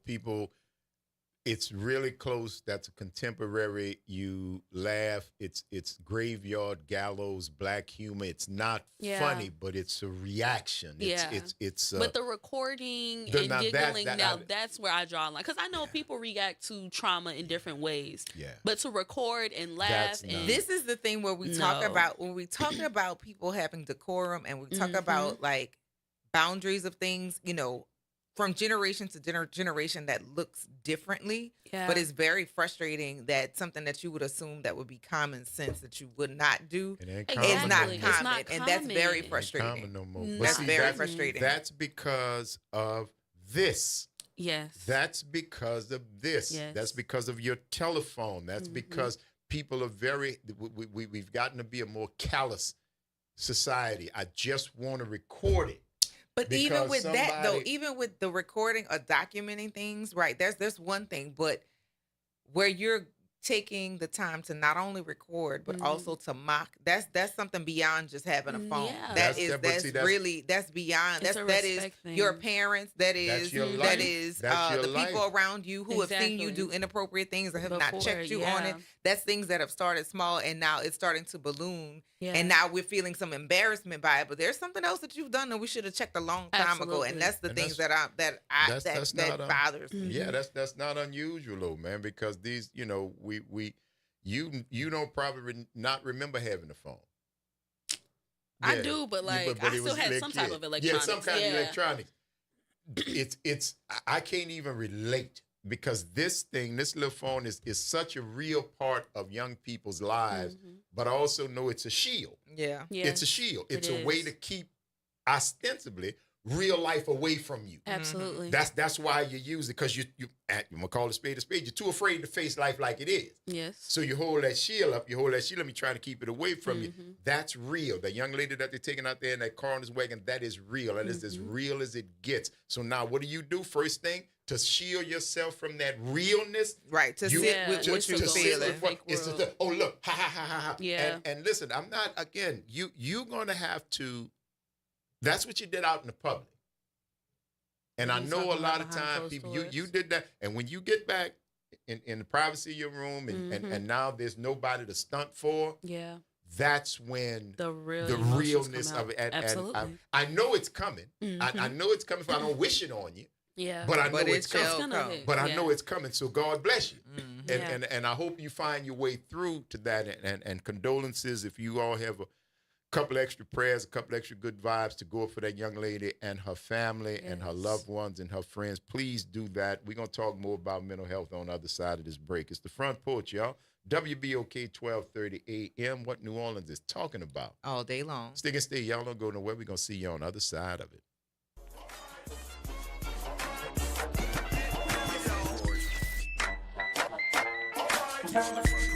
This is your news update for WBOK from WDSU. For all your news and weather, watch WDSU News, New Orleans' leader in live, local, late-breaking news. Today at noon and 4 p.m. Dry and warm conditions begin today. Looking at mostly sunny skies with afternoon highs in the low 70s. Low humidity, so it's feeling comfortable.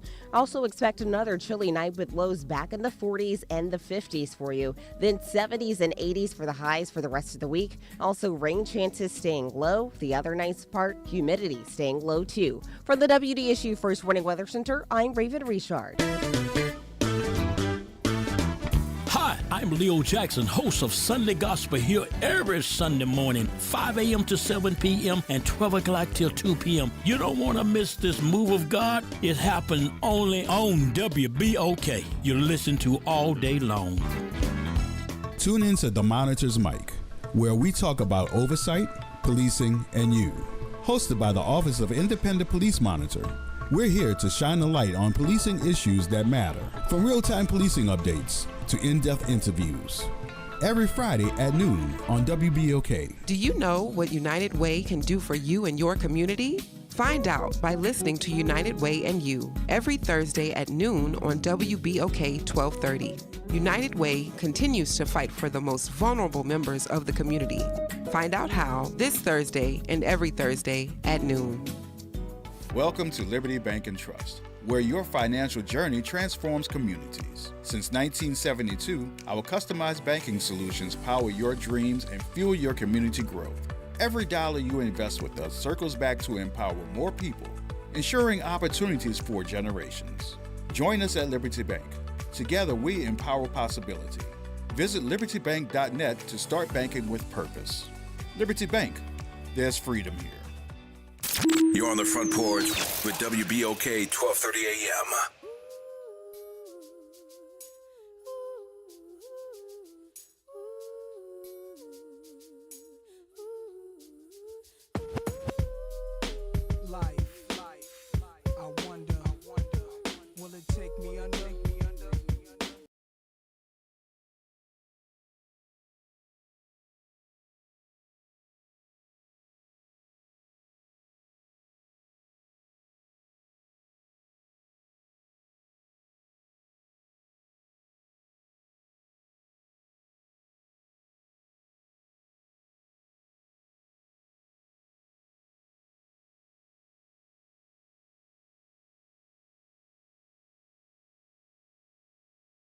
Fashion, designer clothes, lacing your click up with diamond rolls. Your people holding dough, no parole, no rubbers. Going raw, imagine law with no undercovers. Welcome back, y'all. It's the Front Porch, WBOK 1230 AM. What New Orleans is talking about. All day long. I'm your host, Graylin Bryant Banks. And I'm your host, Kimber White Dupree. Good morning. I'm your co-host today, Kennedy Shanks. And that's Brother Nyron, of course, on the other side of the glass on this Hump Day, Bad Churn Wednesday.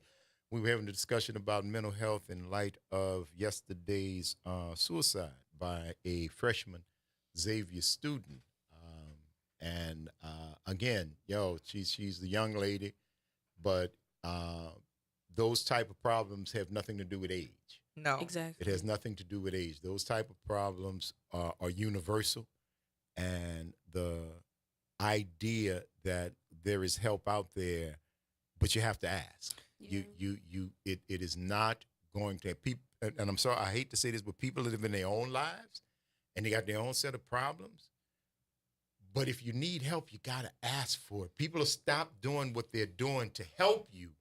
But if they don't know you need help, they're going to keep on doing what they need to do. So I just admonish anybody out there who may be struggling, who may be going through some things, talk to somebody. I don't know who, I don't know your life, I don't know who you got with you, who is your friend set, or who is your village, or your priest, or your mom, or somebody. And you might not be able to talk to your parents. A lot of times that can't help, but the idea that you are alone with no one to talk to is just horrible to me. It's just, there's gotta be a hope that there's one person that you feel comfortable enough to go and say, I'm not well. I'm not doing good. And you might not be able to say exactly what it is that is off. But you know that there is something off, that there is something not right, and it's bothering you. Suffer in silence. You don't have to. Somebody, does Xavier have counseling? Mm-hmm. Yeah, so there's like a 1-800 number, whatever. You can go. Crisis line. Crisis line. Somebody is out there for you. Somebody is out there for you, but you gotta bring it. And I know that's hard to say that somebody that's going through all that would I'm not putting the onus. I am putting the onus on the people, because the only way I can know you need help is if you tell me. Because if I come to you and find out that you're gone, I realize now that you most certainly needed help, but I didn't know. There are many levels to that, because oftentimes people who do consider, because people considering that as a solution is more likely than not. For people who I never thought about it, at some point or another, most people have considered it as a solution. The problem is like when you get to the point where you're actually starting to make a plan to do it. Yeah, that's different. It's difficult for you to ask for help. So it's more of a thing of, we have to be concerned with more than just us. And that is a responsibility that goes both ways, because somebody who needs help, when it's a manageable help, will ask for help. That is something that's a reasonable thought. But when you are considering and making a plan, because ideation and plan making are two different situations, but there's a whole lot of masking that happens for a person to be able to get to the execution of the plan. You spoke about people having phones, right? I don't have to communicate with anybody directly ever, as long as I have devices. And a lot of the things that I think a lot of schools need to start paying attention to is the reliance on digital things, right? You have classes that can happen asynchronously. You don't have to interact with your teacher at all. All you have to do is submit your work. So the temperature check that would have happened with the human interaction is removed. Right? A lot of people work from home. If you work from home and you are alone, there is no temperature check. They're just looking for your productivity. So we as a, not just as a community, but we as humans have to start looking at the balance of how technology is used. Because if I come in and I don't look like I'm having a good day, you see that, you ask. If I see you and you are not, you're not quite, I can have the conversation with you. But if I never interact with people, because again, I know I have two kids that are taking college courses that never see professors. Which means they never see classmates. Where is the human engagement? And that piece relying and be able to get more stuff done, we're getting more stuff done while people are literally continuing to unravel. Because I don't think we ever filled in the human space or gap since COVID. Once we got accustomed to being able to do it without, we have cashless, we can tap, we don't even have to present a card, we don't have to exchange, we don't have to look in people's eyes, everything, gas. All the things that you get on a regular basis, there is very little human interaction. And the more you remove humans from interacting with each other, that's how people can fly under the radar like that. Exactly. Well, that's what I would like. If you start planning, you've already been thinking. Yes. You've already been had ideations and things like that. That's the time. Not the planning, because I wish somebody would have been able to step in, but I'm not inside your body. And if you are having the thoughts, you haven't even gotten the plan. You're having the thoughts that ending this is a good idea. Yeah. And it doesn't scare you. You don't run from it. You're not shocked by it. You are actually thinking that this might be a solution. I need you to be strong enough to say I need help. Because I can't, and you're absolutely right.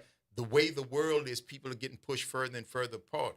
So I'm trying to reach in. I'm trying to tell you, it's okay to say I'm not well. It's okay to say I need help. People may not notice. They may be tied up in their own world. For whatever various and sundry reasons, they may not get you. I need you to get you, and I need you to be strong enough to say, I need help. I'm not right. Go and ask for it. There are people who are in this world that will go out of their way to help you, to keep you here for whatever reason. They love you, their job, whatever reason, they want you still to be here. But I need you as well to want to be here, even if you're thinking that you don't. If you're thinking that you don't want to be here, talk to somebody, because that's not a healthy thought. That is not. That's just the planning. You've gone around the corner.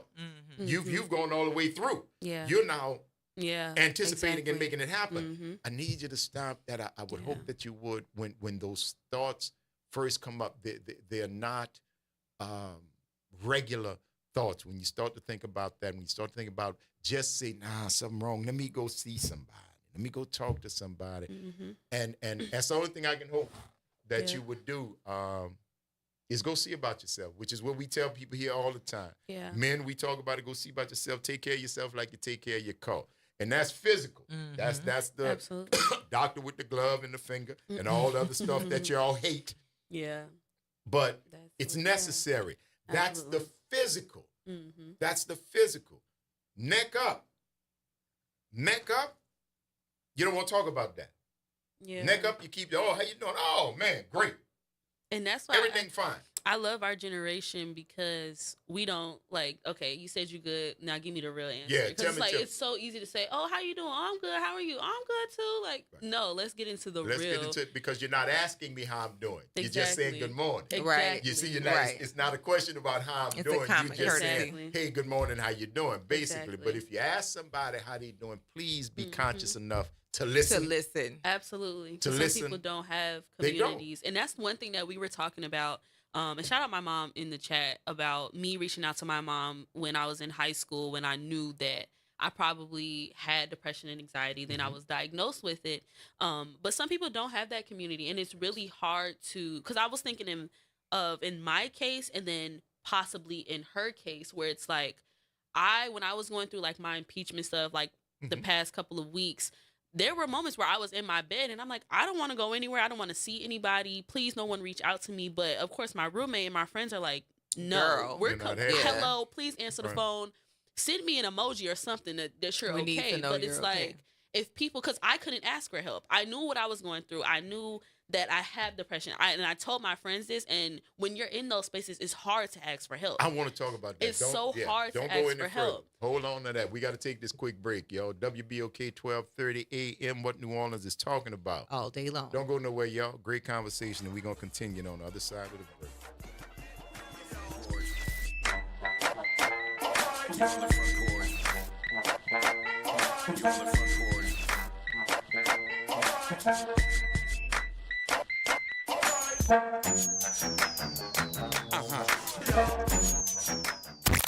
the campus of Xavier University, WBOK Go and Equity Media Station. This news report is brought to you by New Schools for New Orleans. I'm Bree Wood with 4 things you should know with BIN News.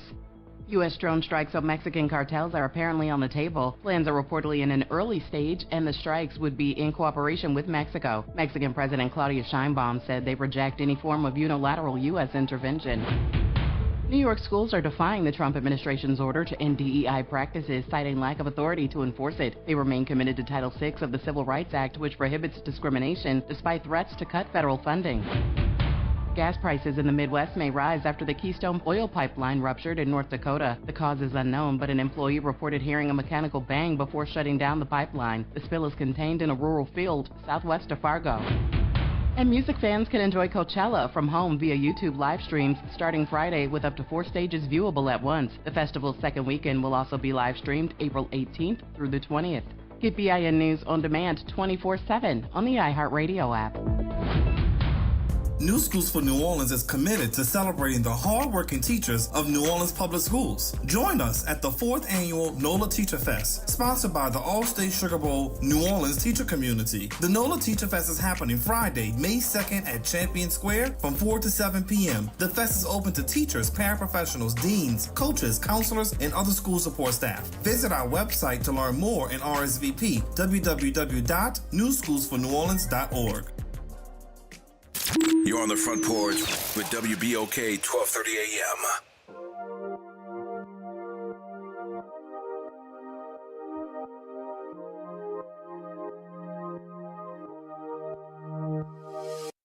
Diamonds and carrots, kissing in Paris. We're so good at acting like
And that's Brother Nyron on the other side of the glass, y'all. Bringing it to you right here, Bad Churn Wednesday, Hump Day. Thank y'all for sticking with us as we roll into this third and final hour of today's episode of The Front Porch, continuing our broadcast from the historic campus of Xavier University, from our studios right here at the foot of the overpass on South Norman C. Francis Parkway, www.wbok1230.com is the address.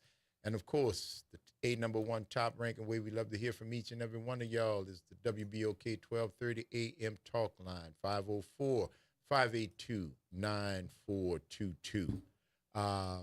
Kennedy, before we left, we were talking about, if you're just joining us, we have been talking about mental health in light of the incident yesterday where the young lady, a freshman student here at Xavier, took her own life. And we have been talking to a couple of students, which is why I love this. That's why I love this, because the insight, Kim and I would sit here and talk for 2 hours and never know what's happening. Right. Right. You know, because you guys are here, and I want to talk about the vibe and the feeling on campus and after this thing has happened. But I also want to talk about what you mentioned last time, Kennedy, because you were saying that it's so hard to ask for help, especially when people think you doing all right, or you're a leader, or you're great, or everything's fine with you. Exactly. Talk about that a little bit, would you? Yeah, I think when you're in that mindset, so what I was saying is like being stuck in my bed and not being able to ask for help, you're in survival mode. Like, you're not thinking of anything else. And if you're already not eating or sleeping or just taking care of yourself, the only thing you're thinking about is what you're going through. Or you can even just be laying there and there's nothing in your brain. You're just present with your body. So it's like you need a community of people that's like, okay, I haven't heard from Kennedy in a day or two. Let me check in. Okay, I texted her. She's not responding to me. Let me call her. Okay, she's not picking up the phone. Now I know where she lives. Let me go knock on that door. And if I'm not coming to the door, then we going to get the RA, or we calling the police. So it's like you have to have that community around you that's going to know, okay, she told me she had depression and anxiety, and now she's not acting in the way that she would usually act. Let me check in. But then it's also, I think Josh said in the comments about, like, it's hard to ask for help when you're deemed the strongest. And I feel like that too, as Xavier writes, like, we're always on the go, we're always moving, and it's like I could be smiling in your face every day and could have ideations, or I could you know, I could be like, oh girl, like we finna go out, period. As soon as I get home, now I'm crying, or now I'm not doing my work, or I'm going through it. So it's like you have to check on everybody. It's not just the people you're not hearing from, but you have to check on the people that you're like, oh my gosh, she's so strong. A strong black woman. I love her. You always say that. Check that strong black woman. Check on your strong friends. Amen. Check on your strong friends. Yeah, I want to open up to you too, because like you about to get up out of here, so you're about to get both sides of it, college and on the outside of it. How you feeling? I think it's very important, like Ken said, to reach out and talk to people, but also I think on our campus, the look of like I have it all together is so prominent. And it's not talked about enough, where it's like, no, actually, I'm not okay. Actually, school is stressing me out on top of life. Of course, academics in Xavier wasn't the only thing that probably caused her to whatever. But just being open that, no, this is hard and it's an adjustment. And even family may not understand what you're going through, because a lot of times people be first generation students coming here, or their parents just didn't finish graduating. It's like, okay, yeah, I'm here, and you may be hard on me, like, oh, your grades are dropping, oh, this or that. But it's more than just academics. It's social, it's spiritual, emotional stressors of the transition from being home with your parents to being alone technically. But it's just very unfortunate, and that's why when we was talking last time, I said it's important to have these conversations, because of things like this. Absolutely. I wish we could have talked to that young lady. I really do, because I just would have just, baby, it's okay. Yeah, it's okay. And you said a mouthful, Shy. You said, no, I'm not good. Yeah. And those words change everything. Absolutely. Those words change everything. When you admit to yourself and say it out loud, I'm not right. I know me better than anybody. And something in me saying, no, this ain't right. To vocalize that is the step in the right direction. To actually say, no, people look at you and think, oh, you're great. You're doing fine. I'm not. And that answer shows strength. I think oftentimes people think that like saying I'm not okay is a weakness, but no, that shows that you're strong. Yeah. And that just goes into people asking, are you okay genuinely? Genuinely. It's like it was Talk crazy about how that. all this happened, and then that's when people want to start reaching out. Is when things like this happen. No, Yes. we should be doing this to prevent things like this from happening. Now It you're shouldn't be talking. like a light that comes on and it's like, oh, let me check up on. Because is it genuine now? Or are you just asking because you feel obligated? Or is it trending? Exactly. You see what I'm saying? Is it trending right now I give it a to act week. like you care? I give it a week because we go through these things where people like at HBCUs, of course, suicides at HBCUs or universities isn't uncommon. I know Morehouse just had one like last year or last semester. TSU, like this is common, and it's like in a week we're gonna be back to what we're doing, and it's like of course It's gonna life be out of the has news. to- It's gonna be out of the news cycle. Exactly. But it's something we should incorporate. So there are so many different facets of this, but I want to speak on the idea of Black excellence and the weight that comes underneath Black excellence. If you are someone who has achieved, the pressure to you to continue to achieve it mounts. It adds up. If you are a person who has dealt with a tremendous amount of pain and injustice, Black people, Absolutely, just in of being a Black person anywhere, but particularly because of my experience as being a Black person in the United States, in the face of that I'm not treated fairly, in the face of that the resources that I need are not always there, but I still figure out a way to get it done. And I know that as students, not just at a HBCU, just as being Black, period, there is a weight. And I'm saying being Black because we can get into the rise of Black women who are taking their lives. Because of course, last year we had a professor who had been facing some unjust treatment at her university. She was an administrator and she took her life. She planned everything else and she took her life because no matter what I rise above, it's always something else. And I don't think that there are enough conversations about the desire or the need to be better than 3 times better than your counterparts. Like you got to be as 3 times as good as them in order to get less than what they get. Literally. Like that whole mode of moving and thinking has really gotten us into a space of constant angst. Do a lot to get just enough. So those conversations are they are needed. No, do they stop us? No, but it's still you running up a hill with a weight on your back. Literally. And it keeps, as you achieve, another weight gets added as you continue to go up. And we really, we celebrate when people do great things. I think that is wonderful that they are able to achieve. But until we come back to the conversation of fairness and stop letting money achievements, fame achievements, pats on the head and recognition from people outside our community, until we can, as a community, get what it is that we are due, we still got the work to do. Because we on a hamster wheel. Literally. We're on a hamster wheel. Just more and more weight gets added to you. Jasmine Crockett. We got people from our community telling her that she's too ghetto, but she's in the fight for you. Exactly. That's weird to me. So what is it that you want her to be?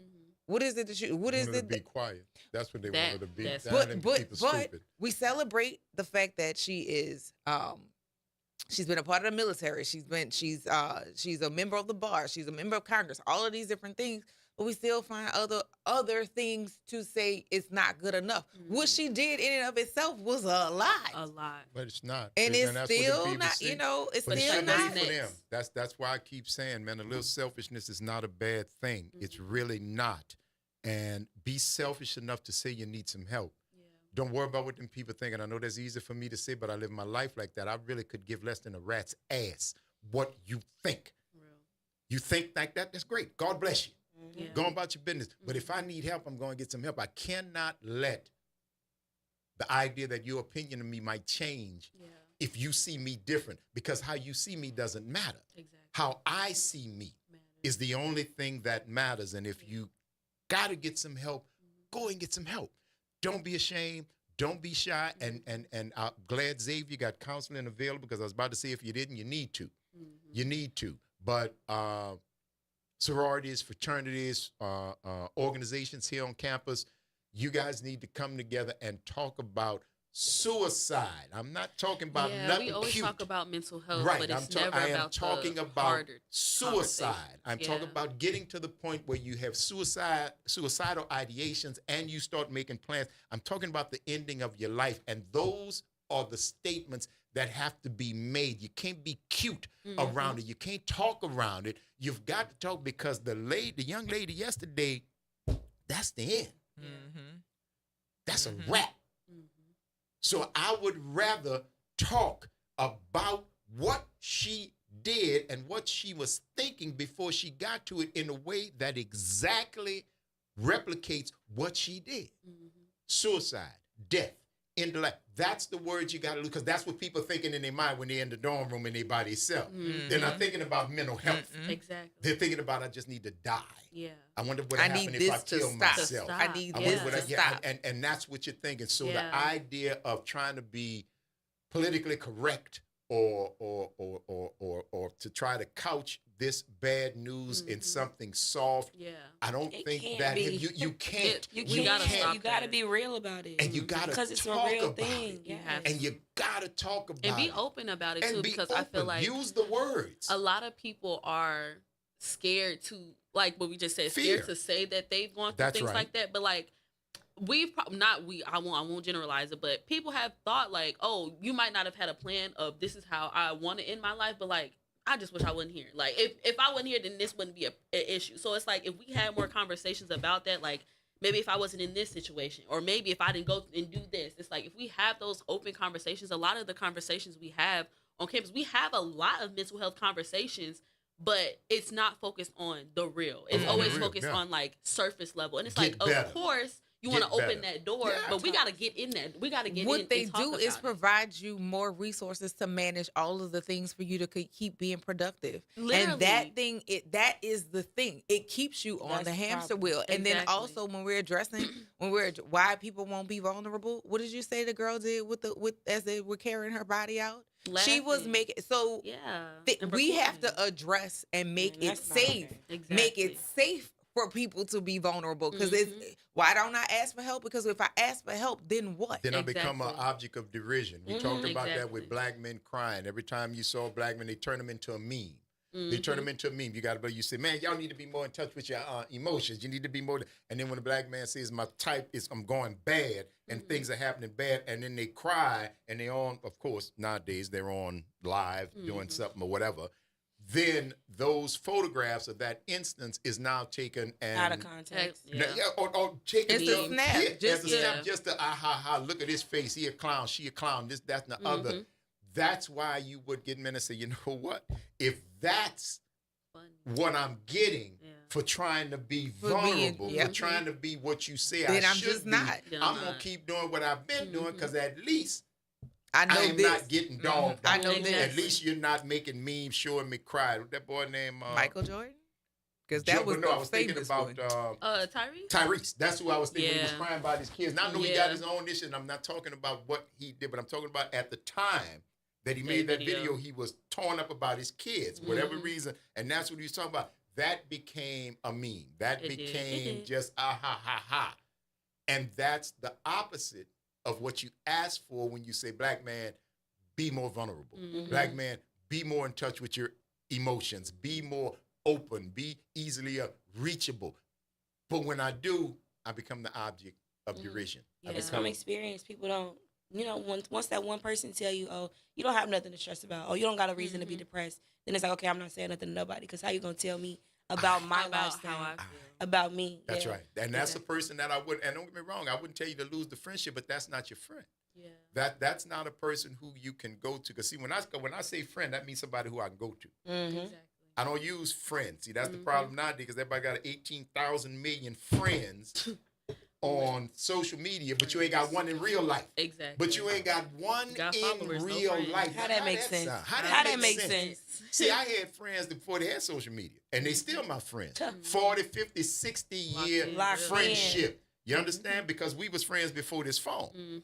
And I don't use that word lightly. Yeah. When I say you're my friend, you're my friend. I know plenty of people, and even more people know me, right? Buku acquaintances. Friends, I can count them on one hand, but I'm blessed. I can count them in one hand, but I got friends, real, honest to goodness, 10 toes down friends who if I call, I'm there, cuz. And we got to have a conversation about what that looks like, because what your idea of friend is, what my idea of friend is, and what the idea of friend is for another generation looks completely different. You know me, and and what so I say, I love definitions, yeah, right? Yeah, and so we have to start having the back to the table, back to the basics conversations, because we're more productive and more miserable than we've ever been. Than you've ever been, but you got more grins and smiles and Gucci belts than you could ever use. My It's the Lord. Front Porch, y'all. WBOK 1230 AM, what New Orleans is talking about. All day long. Don't go nowhere, y'all. Stick and stay. More conversations just like... You're on the Front Porch. You're on the Front Porch.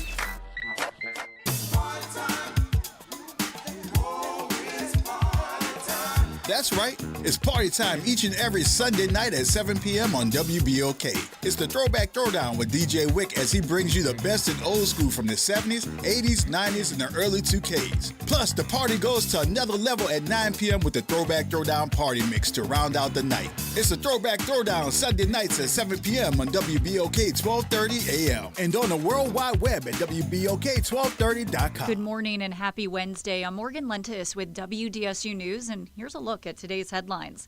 Later this morning, the New Orleans Police Department will address a bombshell city safety assessment released by security consultant Bill Bratton. A major recommendation is to close Bourbon Street to vehicle traffic from Canal to Dumaine to prevent a similar ramming attack like the one we saw on New Year's Day. Other suggestions center on Mardi Gras. One would make that Tier 1 designation permanent, unlocking federal security resources each carnival season.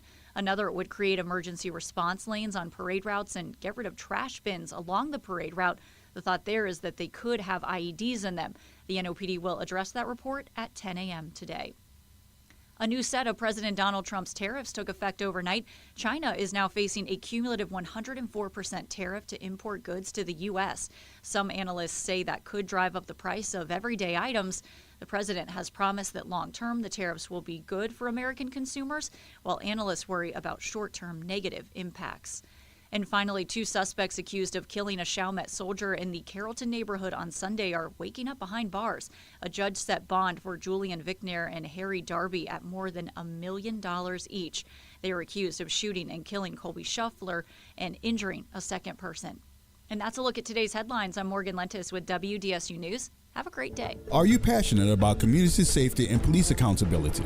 Tune in to The Monitor's Mic, where we talk about oversight, policing, and you. Hosted by the Office of Independent Police Monitor, we're here to shine a light on policing issues that matter, from real-time policing updates to in-depth interviews. Get the facts and stay informed. We're breaking down complex issues, highlighting community voices, and holding people behind the badge accountable. Join us for an informative hour every Friday at noon on WBOK. Your city, your police, your show. The Monitor's Mic.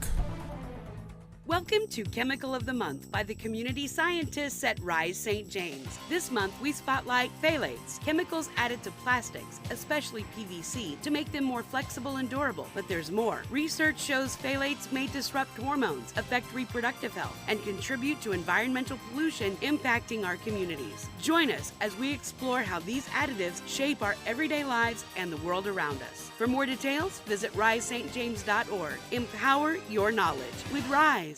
New Orleans, if you know a young adult or you are a young adult, listen up. This is your chance to level up your future. Job One's Young Adult Career Expo is going down April 16th, 10 a.m. to 3 p.m. at 1307 Oritha Castle Haley Boulevard. Put on your best outfit, grab your resume, and meet employers from across the city. Some of them might even hire you on the spot. This is your moment. Get ready with Job One. Tell a teen, tell a cousin, tell everybody 16 and up. Register now at job1nola.org. Paid for by the Workforce Innovation and Opportunity Act.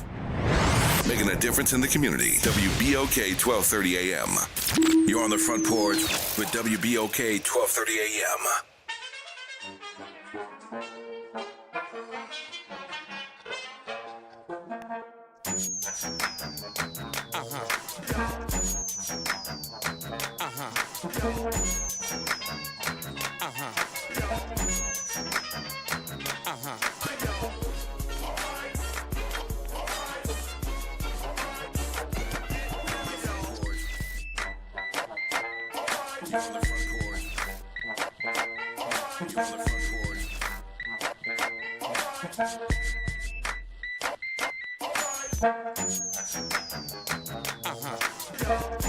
Welcome back, y'all. It's the Front Porch, WBOK 1230 AM. What New Orleans is talking about all day long. I'm your host, Graylin Bryant Banks. Almost didn't get that out. Wait, no, I swallowed. You burped. Yeah. We've been working together too long, My honey. goodness, that is hilarious. I'm your host, Kimber White Dupree. Y'all look okay today? Hey, like we the co-host, Kennedy. And Shay. That is wild. We were just having a conversation, and we said this before. A lot of people do a whole lot of talking online because they're not used to getting popped in the mouth. And that's what I'm saying. Back to basics. You know, this phone, you said, is a barrier. People can say all the things. And when you confront it, keyboard gangsters. Yeah, when you confront it, it's like, no, don't stammer, don't stutter. You say what you said. Now I'm here. Let's talk about it. You can't. But we have to come back to the table. We have to come back to the basics of things. Identifying what a friend is. When I was in high school, some people were associates and some people were friends. My friends, I keep like luggage, tattered and torn and all of that. Literally. And there are some conversations with friends that are not pretty, but they're not supposed to be. Not if somebody loves you. They're supposed to be honest, right? And transparency on both sides. When you said this made me feel like this. Yes, well, when you did this, it made me feel like this. So let's figure out how we can continue not to hurt each other, because that's what friendship is supposed to look, sound, and feel like. But a lot of people have these transactional relationships where as long as I can get something from you, you make me, and getting something from you doesn't have to be a tangible thing. You give me compliments. So therefore, I want to be in your company. You support me on my bull Swiss. So then I want to stay around you because that's an insulation from other people who are going to check me on my bad behavior. So people now are in relationships with, and I don't think that's a new thing, but it's definitely happening at higher rates now where people are in relationships with other people just for the transaction of what they can do. Hence, now that we're seeing people being called to the carpet for their bad behavior, it's like, accountability feels like an attack. Exactly. When somebody should have checked you a long time ago about this behavior, and nobody is above being corrected. Absolutely. Regardless of your milestone achievements, you're not above being corrected. Hey, you out of pocket. Exactly. But I have this amount of money. You're out of pocket. But I've achieved it. You are out of pocket. And because as a nation, particularly, y'all looked at somebody and said, ooh, piece of candy. Ooh, it's nice and shiny. But it's only nice and shiny for them. Exactly. It's only rotten to the core. We got somebody leading the nation right now, rotten to the core. Where you white people and some of y'all coloreds and other colors decided to put somebody in office because you thought that on the outside of what he presented was going to also manifest itself onto you. Yeah, all the negative stuff is coming, and it's keep on going. It keeps on going. So yeah, start identifying what's good for you. Start identifying what's good to you, because the two ain't always the same. And then we can start having some real conversations. Oh, it's okay. They do well in school. Yeah, their behavior's terrible. Address that. There's some work to be done. Oh, they are excelling in this particular sport or this particular talent. Yes, but how they treat people, how they talk to people is terrible. Exactly. Yeah. Check that. And as a friend, I look at friends, you push me to grow. Like, I should be uncomfortable sometimes when I have conversations with you. If you talking to your friend and they just everything you do is perfect, then that's just not reality, because I know I make mistakes. I know I fall short. I need somebody that's going to check me. Don't tell me what I want to hear. Tell me what I need to hear. Exactly. And I think oftentimes people just associate, like you said, associate themselves with people that let them just be. And that's why you're stuck in your ways, and that's why you constantly getting what you get out of life, because you don't want to change, you don't want to grow, you don't want to evolve. See, that's the kind of friend I am. Period. All my friends know that. All my friends know that, because and I've got friends. I've got real friends, but my friends know you getting the truth from Grayling. Especially if I love you. Especially if you're a friend of mine. Especially if you my family. I care about you. Oh, baby. I don't care what I always say. I can attest to all of that. I'm not worried about your feelings. Nope. Feelings are for little kids. I love you. I love you. But I don't care about your feelings in this case, because maybe your feelings need to be hurt for you to see that you're wrong in your behavior. And I'm not going to sugarcoat that. Nope. Absolutely. If you're wrong, you're wrong. I was raised by my grandmother and my parents, and they made it very clear. You're right or you're wrong, Gravy. And my grandmother saying, ain't no two ways. There ain't no two ways. You either right or you're wrong. It's either something that you can get with and stand on, and something that you're against. How you gonna be with it one day and against it the next day and don't know what you want the third day? You're making your life miserable. A foundation. Firm. A firm foundation that lets you know this is where I am. There's a line right here. I'm over here. I disagree with the stuff over here. I'm not mad at nobody. I just don't agree with it. And if that's what you're doing and you're my friend, that's what you're gonna get told. Absolutely. I'm gonna tell you that. And I'm gonna distance myself from it. I may distance if myself no from you. I may distance myself from you. I may, but chances are you're gonna distance yourself from me. Oh, for sure. Exactly. That's what you're gonna do, because I'm always here. Yeah. I'm always here. I got a friend of mine, I cussed out on the phone.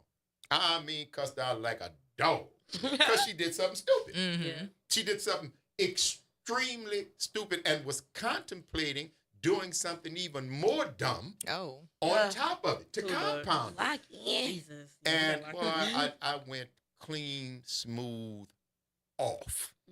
Oh, because see, I've been there from the beginning. Right. You got to remember who you talking to, Black. Exactly. Like, who you feeling like? Who you feeling like? You got to remember who you talking to. I've been there. You remember when you was crying about X, Y, and Z? Did you remember when you was making all that noise and blah, blah, blah, and we got through that? Now you done got what you wanted, what you prayed for. What you prayed for, what you told me you asked the Lord for. Come on. And you got it, and now you tell me you go, because you got it in a way that's giving you everything that you prayed for. But it's not coming in the way that it's perfect for you. That so now the man is his fault. The one that gave you everything is his fault that it's not perfect. No, Rhyme, French word, French word, French word, French word. Are you out your French word mind? Who you think you're talking to? And when I got through, I went off about 6 minutes. Oh, Lord. Yeah, it was raw. It was wrong because I was pissed. Yeah. Because this is stupid. And I need you to lock in. I need you to hear what I am telling you. What you are contemplating doing is stupid. It's dumb. And if you give me that man number, I'll call him. I'll call him and tell him. Do you want me to do it for you? I will do it because you need to be about you. And when I finally took a breath, this is what I got. It's okay. Oh, I said all I had to say. I said everything I needed to say. And you heard it. You heard it. And about 2.5, 3 months later, phone rang. Hello? Hey, baby, what's happening?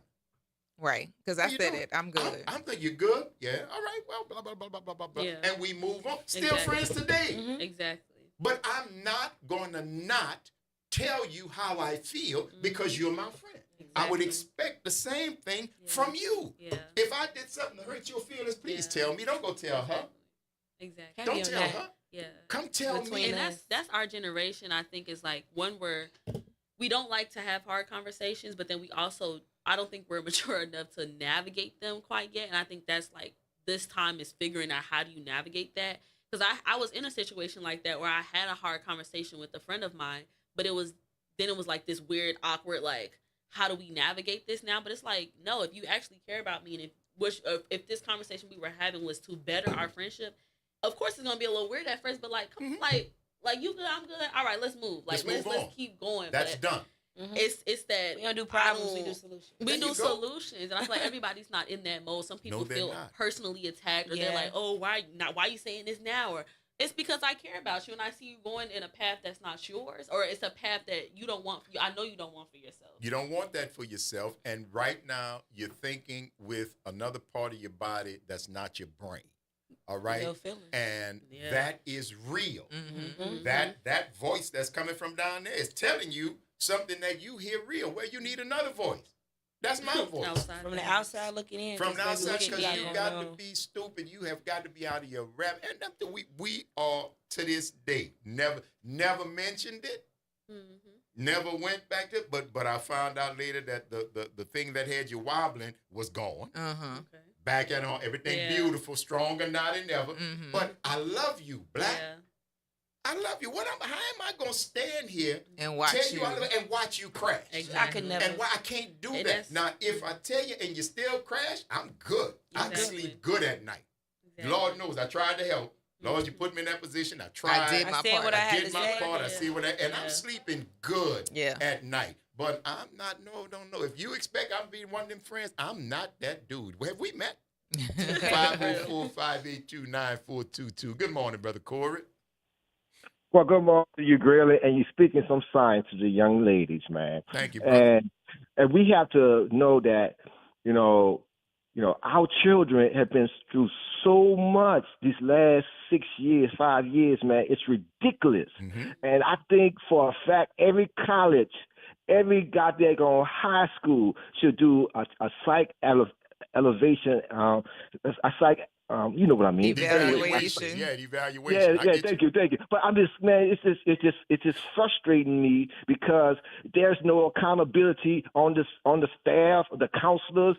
Everybody should have been seen a counselor. I don't care who they are, where they at, online, whatsoever. They got to be mandatory for our children. And then, it's time to really put our community to work. It's time to put all our facets of our community to work, man. It's imperative that we have some oversight on all and everything of our children. Oversight, meaning this, think about this for a second. If every, there's a study that was 22 said over 252,000 children from 14 to 17 to 18, 19, 20, right? If we put our, the elected officials, the people who work for the government, the people working for the city, even the police officer, they should have at least 5 or 10 children that they are supervising or they can call and talk to. Everybody should sign up to that. You should have a whole register of that for the children to go ahead on to know they have somebody to care for them and not depending on the family or whatsoever, because sometimes the dad is probably not there, their mama probably not there. It's time for us, the community-wide, to go ahead on, especially if they're in college. You have to actually put your hands on these children. You could put your hands on in high school. You could put your hands on these children. So why we have not done appropriate to give our children the mentor, the mentoress, whatever it is, to go ahead on for them to succeed and invent their issues and invent their problems. And it's a thing. And please keep that up. And once again, I want to hear what she died from, what she took. You know what I'm saying? I want to know. I want to know that because again, certain things need to be removed from our campus. You know what I'm saying? So peace and love, man. Thank you, keep up the great Corey. work. And ladies, hey, remember, don't take nothing personally. Don't take nothing personally in life. You know what I'm saying? Really, if somebody slapping your face, might take that a little personally, but turn the other cheek and go about your business. You know what I'm saying? But just go do what you got to do. Now, if they try to slap the other cheek, then you got to handle your business. But anyway. Thank you for that, bro. Peace and love, man. Appreciate you, Brother Corey. So why aren't these things happening? We don't have the resources. We got resources that just not allocated in the right way. They spend on what they want. That right there. So in terms of mental health professionals, we don't have enough mental health professionals to provide the services that are needed, not just to the children, because it's not just the children who are impacted. It is not just the children that are impacted. kids that I see in school that are having certain problems, I know is coming from at home. But I also know what's coming from at home is something that's impacting the parent that is happening either externally or within the home. So the amount of resources that are needed are exponential. You know what I'm saying? Parents who are raising stressed out children are coming from environments where they were stressed out, whether they had a lot or they had a little. You had stressors. If you came from a lot, your expectation was high. You was expected to do better than what you came before you. If you came from nothing, you are trying to find resources just to live so that you can do better than what you came before. So all of the resources that we need, we do not have. No. And we don't have enough people who are capable of providing the service. Because there's one thing to have the desire, but being able to do it, that's you know, coaches for a long time. Yeah, you know, boy, get up, drink water, walk it off. I'm injured. Exactly. I'm injured physically. I'm injured emotionally. Drink water, shake it off. You're going to be fine. How does that manifest? How does that grow? And for people who continually say it starts at home, what about the homemakers? Where are they starting from? Because if you don't have it, you can't teach it. You're going to recycle what you've already known. Hurt people. How do we get to the root of what it's supposed to look like? Because it's not that, I will never say that parents don't want the best for their kids. Every parent who has a lot of resources, who has no resources, they want their kids to do better, but are they able to provide the environment and the support for them to do well? You were talking about first generation people who come here. They come here, they work 10 times as hard as everybody. They hustle, they grow. The next group, the next generation of them, they do well. But then that next group, they're Americans. See, that's the difference. They are floundering. That's because they're Americans. Because the grandparents came in as immigrants, insulated the kids from the American influence, kept the whole idea of tradition and family and excel and all that, and you became doctors and lawyers and Indian chiefs and all the whole 9 yards. And then you had families. Exactly. And those grandkids are American. They're not whatever it was where you came from. They're Americans. So the ideas and ideals of the traditional family thing that got you to the top of your game, they don't see it because Pop, Mom, y'all American too. Now, Grandma and Grandpa, I can get with them because they old school. They still, they know. But you, Mom and Dad, no. And that's what happened. The kids become Americanized and all the things that you thought, but that was America supposed to be about. Leave your other country, come here and be an American. Blend with us. But they didn't tell you what being an American look like. What it looked like. They didn't explain that to you. They didn't see it. So now you're seeing it. Now you're seeing the third generation of immigrants that are not as excited to be at the top as their parents were. They are seeing the stress. They're seeing the cost that it costs for you to run to the top, be at the top, remain at the top. And they're like, you know what? I'll opt out. Exactly. I'll opt out. I don't want that. Mom and Dad, I'm looking at what it's doing to y'all. Right. Yeah, and I feel like that's, again, what I wanted to introduce to the conversation, which we could talk about probably more. Just about checking on older people as well. Because one of my friends told me that, like, her doctor was diagnosed with cancer, had, like, a long fight, and just killed herself. So it's like we have to talk about people that don't have families or, like, don't have kids, that are alone, that go home and they're alone and they don't have anyone to talk to. They don't have a spouse. They don't have anything.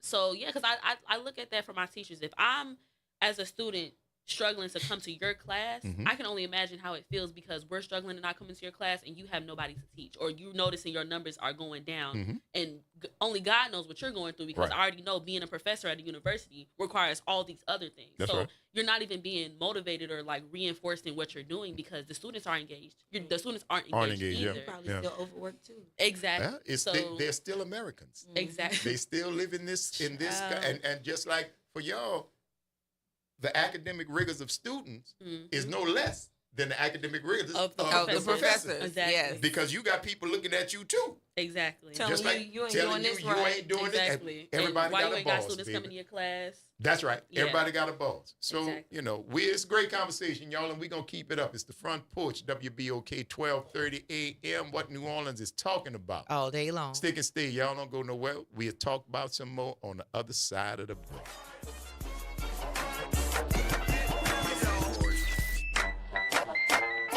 You're on the front porch. You're on the front porch.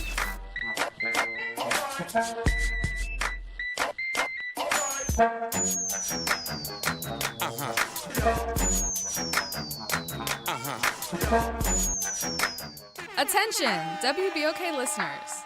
Are you a fan of the station and want to show your support in style? Well, we've got some exciting news for you. Introducing the official WBOK merchandise, the perfect way to wear your love for the station. Whether you're a longtime listener or a new fan, we've got something for everyone. Head to WBOK1230.com now and grab your WBOK gear before it's gone.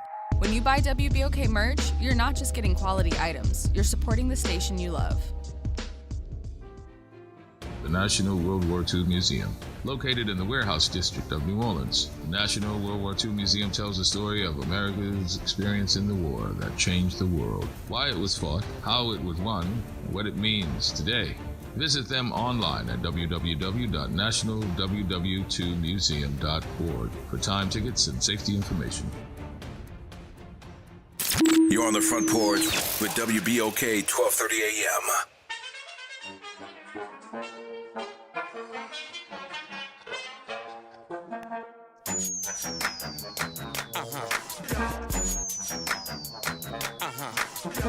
Welcome back, y'all. It's the Front Porch, WBOK 1230 a.m. What New Orleans is talking about. I'm your host, Braylon Bryant Banks. It's Kennedy Shanks. And I'm the other Kristen Cheyenne. And that's Brother Nyron on the other side of the glass, y'all. You know, the phone lines are still open, 504-582-9422 if you want to get into this conversation. But this is most certainly necessary. I think we're going to keep doing this. I know you guys are going to be here every Wednesday, which I love. But I think we're going to try to get somebody. Where at, Doc? We're going to try to get somebody in here, Mass Doc, if we could maybe get a mental health person in here just to talk about it, just to kick some things around. But I think that whole idea of listening when somebody is talking to you, listen, don't just hear them, because if you just hear them, you ain't gonna hear nothing. If you listen, you can hear that what they just told you does not mesh with how they're acting. Exactly. They tell you I'm fine, but you're looking at them and you see how they're acting and what they're doing, and you know they're not. You know they're not. Exactly. But don't be afraid to push, man. Don't be afraid to push. And if you're pushing out a gossip, or if you're pushing out a curiosity, stay gone. Be gone. If you are sincere and trying to figure out what is going on with your people, then listen. Talk to them and listen. And that is going to be the key. We don't have no choice, man. We don't have no choice. I saw the young lady's picture, man. She was a beautiful young woman. And Kennedy shared that whoever had to make the call, God bless you, sir. Whoever had to make the call to her mother recounted that 7 minutes passed after the news was given to the mother before she could talk. She was screaming on the phone. 7 minutes because her baby gone. I cannot say how much I believe that that mother would have been less angry about the child saying, "Ma, I can't do this," than to get the call and say that child ain't here no more. Yeah. Exactly. I would much rather you say and admit that I need to take a break. Ma, I need to go somewhere and get my head together. I need to take a break. I need to walk. I need to do something because this is not working for me. It's not. And don't be afraid, yo. I don't care how many expectations people have on you. I don't care how many people think that you should be doing what they think you should be doing. You are the only one that sees who that person is on the other side of the mirror, and you are certainly the only one who knows what's going on inside So if you're not your number one advocate, you ought to be. You ought to be. 504-582-9422. Good morning, Herm. What's happening? Hey, man. Good morning to y'all. How y'all doing? So far, so good, cousin. Hey, young ladies. How y'all doing today? Good, how are you? Okay, I am a Xavier dad, daughter graduate. She graduated in 2007. So, as Graylin just mentioned, I can't imagine what that family's going through right now. No, That's just unbelievable. And I just called my daughter. She's on staff. She used to be on staff at Xavier. Now she's on staff at LSU. She didn't hear about it. She literally almost broke down on the phone. Yeah. Broke down. Yeah. So this is detriment not just to the family, and it's hard for the family, but the entire Xavier family. That's right. You guys, social friends, staff at Xavier right now, students at Xavier now, in the Alumni Association. We are going to take this very hard. This is something I think we all going to sit back, evaluate, analyze, and figure out what it is that we need to do to meet. When we are talking to other Xavier students and friends, hey, how's your day going? With your studies, reaching out, having conversations. That's right. You know, what's tough for you right now? How's your science class?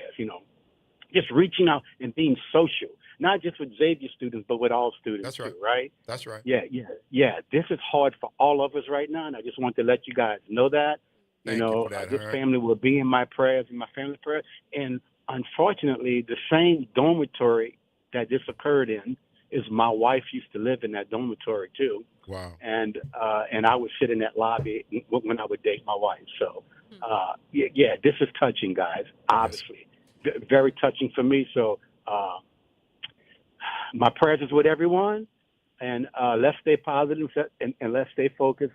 And I'll call in on another day when Thank you, Herm. We appreciate Y'all your gonna call fuss today, my brother. all Keep right, your head guys. up. Y'all be good. All All right, be bro. good. Later. And I will say this: she wasn't the only one. Right. She is. Well, not gonna say wasn't. She's not. She's not The only one. And the scary part about this action is that it can sometimes result in copycats. It can sometimes result in people who see this. I've been thinking about it. She did it.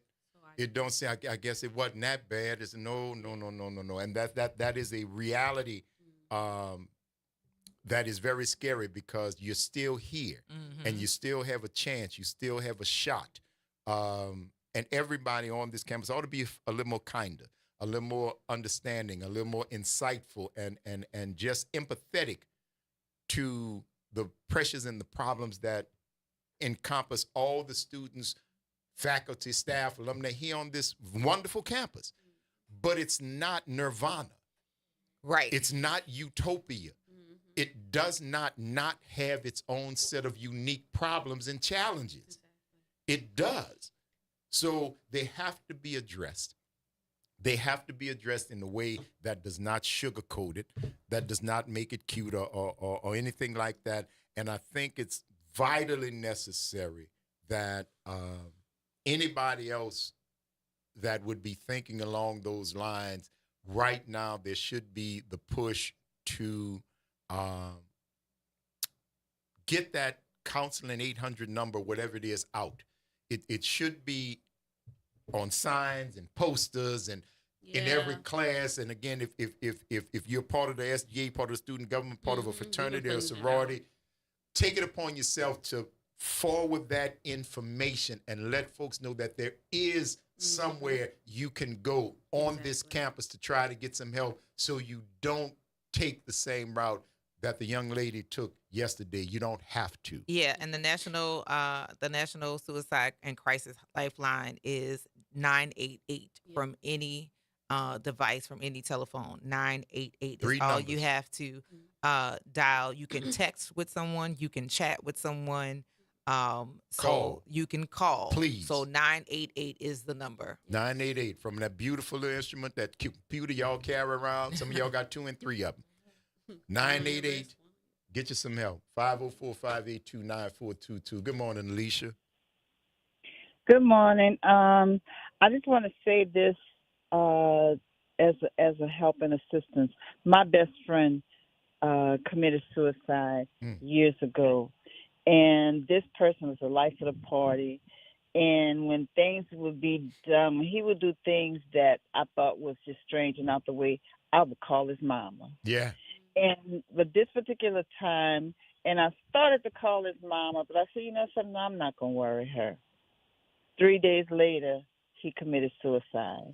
If I'm saying, if you have, and I never thought that he would kill himself. Yeah, nobody does. Never thought that. Yeah. But I say, if somebody acts a bit off, just a little bit strange, you tell on them, rat on them. Yeah. I would rather you rat on them and they continue to be here than just say, oh, no, I'm just going to let it go. Because I still deal with that every day to this day. I bet. And this happened over 40 years ago. And I still think of my best friend every day. So it's just a warning. If you think they're off a little bit, rat on them. Thank you for that, Alicia. Somebody can help them. I'm not trying to get in this business, but that's your friend. You won't say his name? Well, actually, his son is a famous musician, Lil Lloyd. Okay. Lloyd Polite. Lloyd Polite. All right. Yeah. Well, rest in power, right. my friend, and thank you for sharing that with us, Alicia. All right. Love y'all. All right. Love you too. Right bye-bye. Yeah, man, we don't have to struggle through this thing alone. And you've got right here on this campus facilities and folks who are willing to help. And as students, the young lady who took the video and was laughing, I don't know what to say. I'm going to give you the benefit of the doubt, but I am telling you that yours is a indication of what life is like for everybody today. You got somebody bringing out on the car, on in the corners, on the stretcher, and you find something. You find humor in that. That is crazy. Well, yeah, but see, I can understand because it's ghetto humor. I mean, not ghetto. It's gallows humor. It's looking at that death in the face and trying to laugh just to try so you won't scatter and go all over the place, because the laughter may be indicative of the fact that you were thinking of the same thing. Mm-hmm. See, that's what I get from it. That you could be in that same, or you project, or you on this, and it's just like, boom. But again, thank y'all for giving us 3 hours out of your lives that you never get back. And we certainly hope we've given you a little bit of something in return for the investment of your time. What is that number? It is 988. 988 on any phone, anywhere. If you need the National Suicide Hotline, you need to call and check on yourself. Please do that, or call and check on your friend, or talk to your friends, and even more importantly, listen. I'm your host, Graylin Bryant Banks. I'm your host, Kimber White Dupree. Take care of yourselves and each other. Hi, y'all. It's Kim. See y'all. And that's Brother Nyron on the other side of the glass. Y'all, today more than any other time, practice random acts of kindness. Do something nice for somebody just because it's a nice thing to do. Take care of yourselves, all right? And we're going to see y'all on the flip.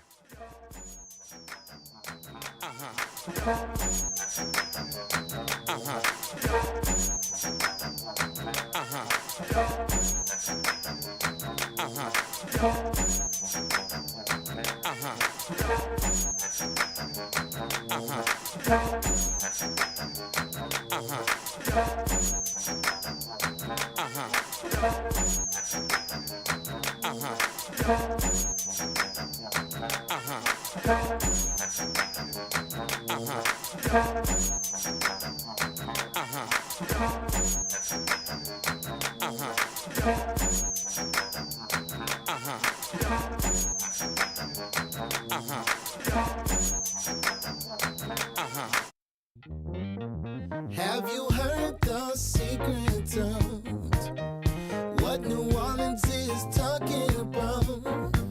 I promise everything will be okay if you're listening here on the airwaves. It's that WBOK 12:30 a.m. From the campus of Xavier University, WBOK Go and Equity Media Station. I'm Bree Wood with 4 Things You Should Know with BIN News. The trial of Sean Grayson, a former Sangamon County, Illinois deputy, has been moved out of Sangamon County to Peoria due to concerns about potential bias. Grayson is charged with first-degree murder for the July 2024 shooting of Sonia Massey, a 36-year-old black woman. The next court date is set for April 23rd. Acting IRS Commissioner Melanie Krause is resigning after the agency agreed to share illegal immigrants' tax information with federal immigration agents.